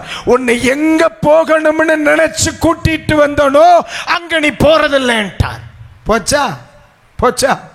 அப்ப இப்போ அதே கோபம் யார் மேல வருது? அவன் சாலமோன் மேல வருது. சாலமோனின் நாட்களிலே நீங்க நல்லா கவனிக்கணும். ஆண்டவர் சந்தோஷமா சாலமோன் சாகல, ஆண்டவரை கோபப்படுத்தி செத்து போயிட்டான். ஐயா, நீதிமொழிகள் எழுதினியப்பா, ஆண்டவருடைய கோபத்தில் செத்த ஒருவனாத்தான செத்தா. நான் சொல்லுது உனக்கு புரிதானே? நீதிமொழிகளை எழுதுனா, பிரசங்கியின் புஸ்தகத்தை எழுதுனா, ஞாபகம் வேற என்ன எழுதினார்னே, உன்னத பாட்டை எழுதினார், ஆலயத்தை கட்டினார். எவ்வளோ பெரிய மனுஷன், செய்ததெல்லாம் செய்த சரிதான். ஆனா ஆண்டவரை சந்தோஷப்படுத்தி சாகலையே நீ. அப்ப இன்னைக்கு ராத்திரி எனக்கு ஒன்று சொல்ல தெரிகிறது, ஆரம்பம் அல்ல முடிவுதான் முக்கியம். எத்தனை பேருக்கு நான் சொல்றது புரியுது? அல்லேலூயா. சில சொல்லும், பாஸ்டர் நாங்க ஒரு காலத்துல எப்படி இருந்தோம் தெரியுமா? ஒரு காலம் எல்லாம் வேண்டாம், இப்ப கண்டிஷன் எப்படி? நல்லா ஒரு காலத்துல வேண்டாம். இன்னைக்கு குளிச்சு எத்தனை நாள் ஆச்சு? Once upon a time. அதெல்லாம் வேற. பைபிள் சொல்லுது, முடிவு பரியந்தம் நிலைத்திருக்கிறவனே ரட்சிக்கப்படுவான். ஒன்ஸ் அப்பான் எ டைம், அதெல்லாம் ஒன்ஸ் அப்பான் எ டைம். இன்னைக்கு எப்படி? தேவன் என்னில் சந்தோஷப்படுவாரா அல்லது கோபப்படுவாரா? இந்த கேள்வியோட முடிப்போமா இன்னைக்கு? கைகளை உயர்த்தி ஒரு அல்லேலூயா சொல்லுங்க. இவ்வளவுதான் சத்தமா தூத்துக்குடியில்? இவ்வளவு தானே? கொஞ்சம் கூட ட்ரை பண்ணி பாருங்க. பரவாயில்ல, மாற்றம் இருக்கு. இல்லைன்னா நாளைக்கு உப்புல டீ போட்டு தரணும்னு நினைச்சேன். கொஞ்சம் சொரணம் உண்டாகிறது. சத்தமா ஒரு அல்லேலூயா சொல்லுங்க. Very good. எம்மா, இன்னைக்கு நான் ஒரு கிறிஸ்தவனாக தேவனுடைய வார்த்தையை கேட்கிறேன். இந்த நிமிஷம் நான் தேவனை சந்தோஷப்படுத்துகிற ஒருவனா அல்லது கோபப்படுத்துகிற ஒருவனா? இந்த கேள்விதான் இன்றைக்கு. நான் என்னைக்குமே செய்தியை ஒவ்வொரு நாளும் முடிக்க மாட்டேன், அப்படியே தொடரும். நேற்றைக்கு அப்படி முழங்கால் வரைக்கும் கொண்டு விட்டேன், இன்னைக்கு கழுத்து அளவு கொண்டு விடுறேன். நாளைக்கு தலையை வச்சு மூக்கில் ஊதிட வேண்டியதான் உசுறு வர்றதுக்கு. நாளைக்கு தலையை வச்சு மூக்கில் ஊதிடணும், அப்போ உசுறு வந்துடும், போயிரு அப்படின்னு நாளைக்கு ஆமேன்னு சொல்லி விட்டுட்டு நம்ம வேலைக்கு போயிட வேண்டியதான். இன்னைக்கு 2ஆம் நிலைக்கு நம்ம வந்து முடிக்கிறோம். இன்னைக்கு என் கையில் வேதம் இருக்கு, பைபிள் வச்சிருக்கவங்களாம் அப்படி கையில் அப்படி பைபிள் எடுத்து ஒரு அல்லேலூயா சொல்லணும். அப்போ எல்லாத்தையும் உரிமையோட பேசலாம். இந்த வேதத்தை கையில் எடுக்கிற நான் இந்த இரவில் அவரை சந்தோஷப்படுத்தி நிற்கிறேனா கோபப்படுத்தி நிற்கிறேனா? இந்த கேள்விக்கு உங்களிடத்தில் விடை இருக்குமானா, ஒருவேளை அவரை கோபப்படுத்தின ஒரு மனிதனாக நீங்கள் என் சத்தத்தை கேட்பீர்களானால், இன்றைக்கு இரவிலாகிலும் அந்த கோபத்தை உன்னை தனிக்க முற்படலாமே. அவர் ரொம்ப இரக்கமுள்ள கர்த்தர். ஆமா, ரொம்ப இரக்கமுள்ளவர். இன்றைக்கு ராத்திரி சாலமோன் தேவனை விட்டு திரும்பினான், கோபம் வந்துருச்சு. இப்ப என்ன பண்றான்? தேவனை விட்டு திருப்பிய முகத்தை மறுபடியும் யாரிடத்தில் திருப்பலாம்? தேவனிடத்தில் திருப்பினார். ஐயா, இடையில கொஞ்ச நாள் கொஞ்சம் திரும்பிட்டேன், ஐம் சாரி, நான் உம்மிடமாய் திரும்பிக் கொள்ளுகிறேன். என்று சொல்லும் பொழுது அந்த கோபத்திற்கு தப்பிக்கொள்ளலாம். பைபிள் சொல்லுது. அம்மா ஒரு வசனத்தை கூட படிக்கும், கோபப்படாதீங்க கோபப்படாதீங்க, ஒரு மாதிரி பார்க்காதீங்க. சங்கீதங்களின் புஸ்தகம் 2ஆம் சங்கீதம் 12ஆம் வசனம், 2:12, குமாரன் கோபம் கொள்ளாமலும் நீங்கள் வழியிலே அழியாமலும் இருக்கும்படிக்கு. விட்டுருங்க. குமாரன் கோபம் கொண்டால் என்ன நடக்கும்? வழியிலே அழிஞ்சு போகும். வழியிலே அழிஞ்சு போகும். அப்ப ஆண்டவரை ஒரு நாள் நம்ம என்ன செய்யக்கூடாது? கோபப்படுத்தக்கூடாது. அவர் கோபப்பட்டா நம்ம பீஸ் அவர் புடுங்குறாருன்னு அர்த்தம். நம்ம பீஸ் கேரியர் புடுங்கப்படுதுன்னு அர்த்தம். அவர் கோபப்படக்கூடாது. அவரை சந்தோஷப்படுத்தணும்னா நம்ம வாழ்க்கை தப்பிடும். இன்றைக்கு ராத்திரி கோபத்தோடு கூட வாழ்கிற ஒருவன் அவரை கோபப்படுத்துகிற ஒரு மனுஷனா, சந்தோஷப்படுத்துகிற ஒரு மனுஷனா? இன்று இரவில் ஒரு கேள்வி. ஆண்டவரே, கோபப்படுத்துகிறவன் நான் இருந்தால் நான் வழியில் அழிய வேண்டியது வரும். ஆண்டவர் வழியில் அழிகிறத விரும்பல. அதான 3 நாள் கன்வென்ஷனுக்கு வராக, 3 நாள் பிரசங்கம் பண்றார், 3ஆவது நாள் சொல்றார் இவர்களை இப்படியே விட்டு விட்டால் வழியில் அண்ணே வழியில் அழிகிறது இல்லைன்னே, வழியில நீ டயர்ட் ஆகிறத கூட அவர் விரும்பாத தெய்வம். வழியிலே சோர்ந்து போவார்கள், இவர்களுக்கு ஏதாவது கொடுக்கணும்ன்றார். என் அழியல்லனே, சோர்ந்து போவதை விரும்பாத தெய்வம் நான் அழிகிறத விரும்புவாரா? இல்லை. அப்ப இன்னைக்கு ராத்திரி கர்த்தர் என்னோடு பேசுகிறார். நான் ஒரு நாளும் கர்த்தரை கோபப்படுத்த கூடாது, அவரை சந்தோஷமாக வைத்திருக்க வேண்டும். எழும்புங்க ஜெபம் பண்ணுவோம். எழும்புங்க ஜெபம் பண்ணுவோம். அருமை. உங்களை எனக்கு ரொம்ப பிடிச்சிருக்குனே. ஆண்டவர் உங்களை ஆசீர்வதிப்பார். வேத வசனத்தை மிக அழகாய் கவனிக்கிறீங்க. யாரும் எழும்பி போகக்கூடாது. இவ்வளவு நேரம் விதை விதைத்தேன், ஒரு துளி தண்ணீர் ஊற்றப்படணும். ஒரு கணம் உங்களுக்காக ஜெபம் பண்ண போறேன். கர்த்தர் என்னோடு பேசினார் என்கிறவர்கள் மட்டும் கைகளை உயர்த்தி ஒரு அல்லேலூயா சொல்லுங்க. இது போதும், எனக்கு இது போதும். கர்த்தர் இந்த இரவில் என்னை கொண்டு உங்களோடு என்னோடு பேசினார். ஒரே ஒரு கணம் உங்க 2 கைகளை மார்போடு அணைத்து கொண்டு, ஜீசஸ், ஒரு மனுஷன் தேவனுடைய கோபத்திற்கு ஒரு நாளும் ஆளாக கூடாது. எப்பொழுது ஆண்டவர் சாலமோனின் மேல் கோபம் கொண்டார், எப்பொழுது சாலமோன் தேவனை விட்டு திரும்பினாரோ அப்பொழுது, இன்றைக்கு ராத்திரி பொழுதில்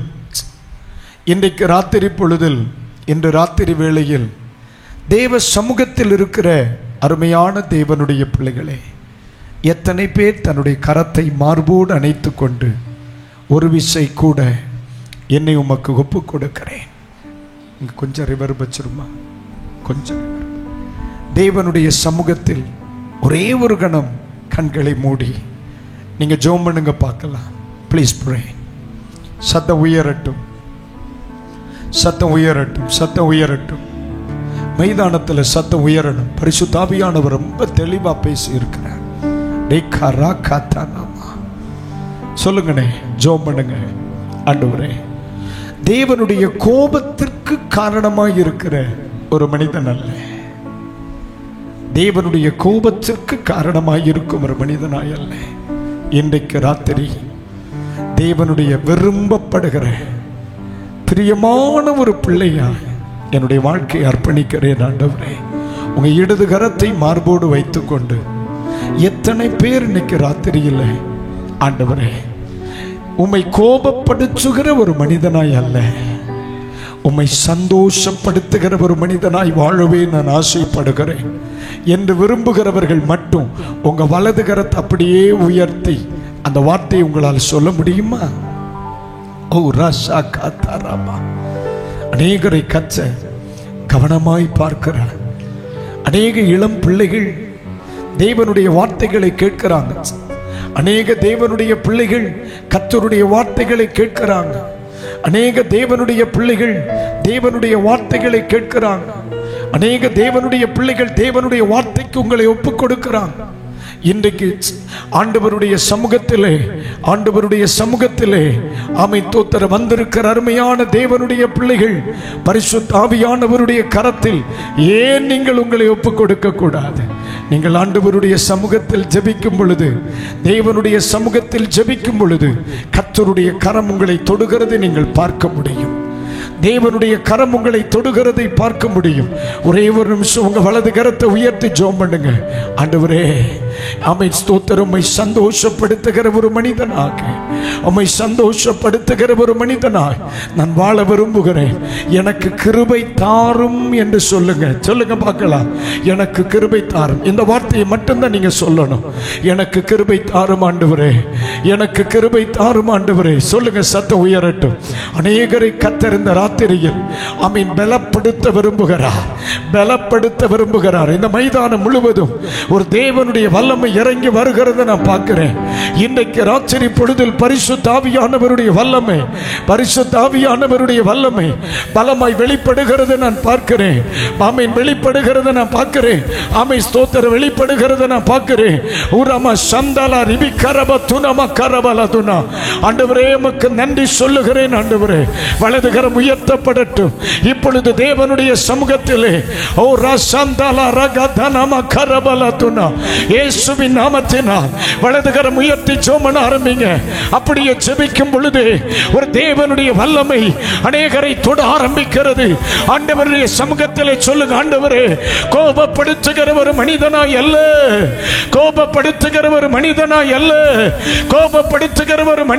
அல்ல, இன்றைக்கு ராத்திரி வேளையில் தேவனுடைய சமூகத்தில் எங்களை அர்ப்பணிக்கிறேன். சர்வ வல்லமை உள்ளவரே, உரமலா சந்தலபரிபி கவலபா. அநேக தேவனுடைய பிள்ளைகளை கர்த்தருடைய ஆவியானவர் தொடுகிறதை நான் உணர்கிறேன்.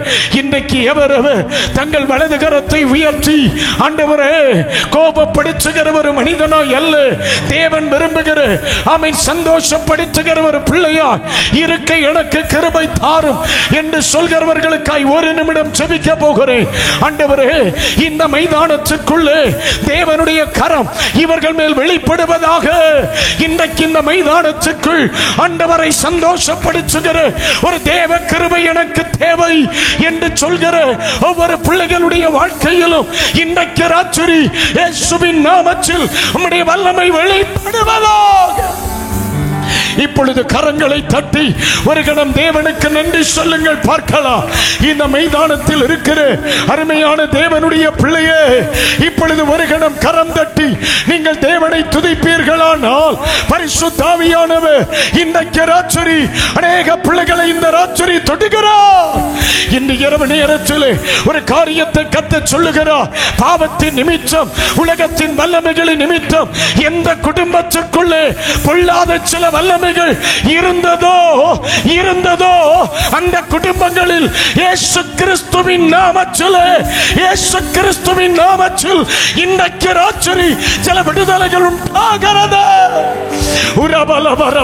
துதிக்க ஜெபிக்க வரும் மாற்றம் வருகிறது. நீங்கள் தேவனுடைய கிருபைக்குள் வரும் பொழுது ஆண்டவர் தெளிவாய் சொல்லுகிறார். சில பிள்ளைகளை ஆண்டவர் இன்றைக்கு ராத்திரியிலே, ஆண்டவர் இந்த பிள்ளைகளை இன்றைக்கு ராத்திரியிலே ஆமை ஸ்தோத்திர, இன்றைக்கு ராத்திரியில் பரிசுத்த ஆவியானவருடைய வல்லமை ஆமை ஸ்தோத்திர பலமாய் தொட விரும்புகிறது. அநேகரை கர்த்தர் தொடுகிறார். தேவனுடைய வல்லமை தொடுகிறது. கர்த்தர் சிலரை சத்துருவை மேற்கொள்ளும்படிக்கு பரிசுத்த ஆவியானவருடைய வல்லமை சில பிள்ளைகளை தொடுகிறது. தேவனுடைய ஆவி வெளிப்படும் பொழுது அநேகரை கட்டி வைத்திருக்கிற சில உலகத்தின் வல்லமைகளை தேவன்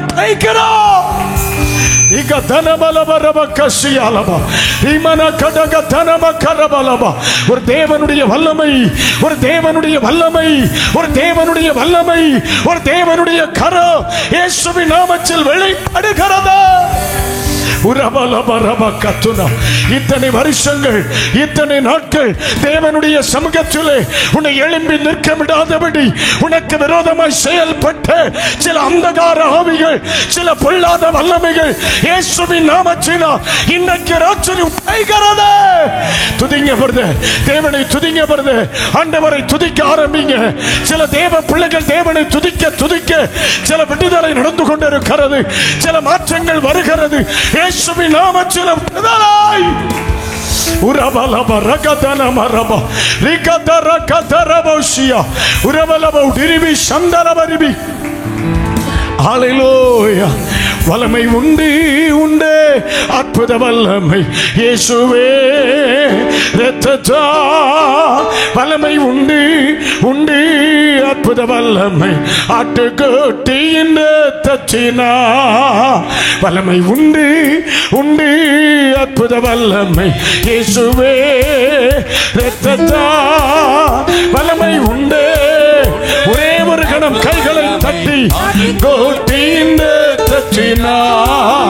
வல்லமை உண்டு உண்டு, அற்புத வல்லமை இயேசுவே ரத்தத்தா. வல்லமை உண்டு. இன்றைக்கு ராத்திரி வேளையில் இந்த பிள்ளைகளின் மேல் உம்முடைய வல்லமையின் கரம் வெளிப்படட்டும். வல்லமை உண்டு உண்டு, அற்புத வல்லமை இயேசுவே ரத்தத்தா. வல்லமை உண்டு உண்டு, அற்புத வல்லமை ஆட்டுக்குட்டியின் ரத்தத்தினா. வல்லமை உண்டு உண்டு, அற்புத வல்லமை இயேசுவே ரத்தத்தா. வல்லமை உண்டு உண்டு, அற்புத வல்லமை ஆட்டுக்குட்டியின் ரத்தத்தினா. பொழிந்திடும் வல்லமை, உன்னதத்தின் வல்லமை, ஆவியின் வல்லமை, அக்கினியின் வல்லமை பொழிந்திடும். உன்னதத்தின் வல்லமை பொழிந்திடும் வல்லமை. இன்றைக்கு ராத்திரியிலே ஒரு விடுதலை வழங்கும் ஆண்டவரே, தேவனுடைய கரம் இன்றைக்கு ராத்திரி வெளிப்படுவதாக. ஆவியின்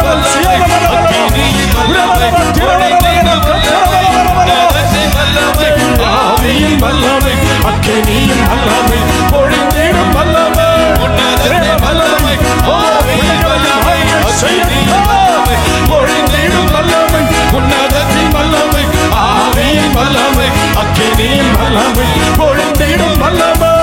இயேசுவின் நாமத்தினாலே இன்றைக்கு ராத்திரியில் ஒரு விடுதலை கடத்திலே ஆண்டவருக்குள்ளே வல்லமை, ஆவியின் வல்லமை, அக்கினியின் வல்லமை பொழிந்திடும் வல்லமை.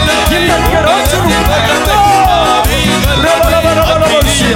தேவனுடைய அக்கினி அநேகரை தொடுகிறது, ஆண்டவருடைய வல்லமை அநேகரை தொடுகிறது. பரிசுத்த ஆவியானவருடைய அபிஷேகம் உரபலபலபலபலப ஓ ரியந்தரபலபலப இயேசுவின் நாமத்தில் விடுதலை.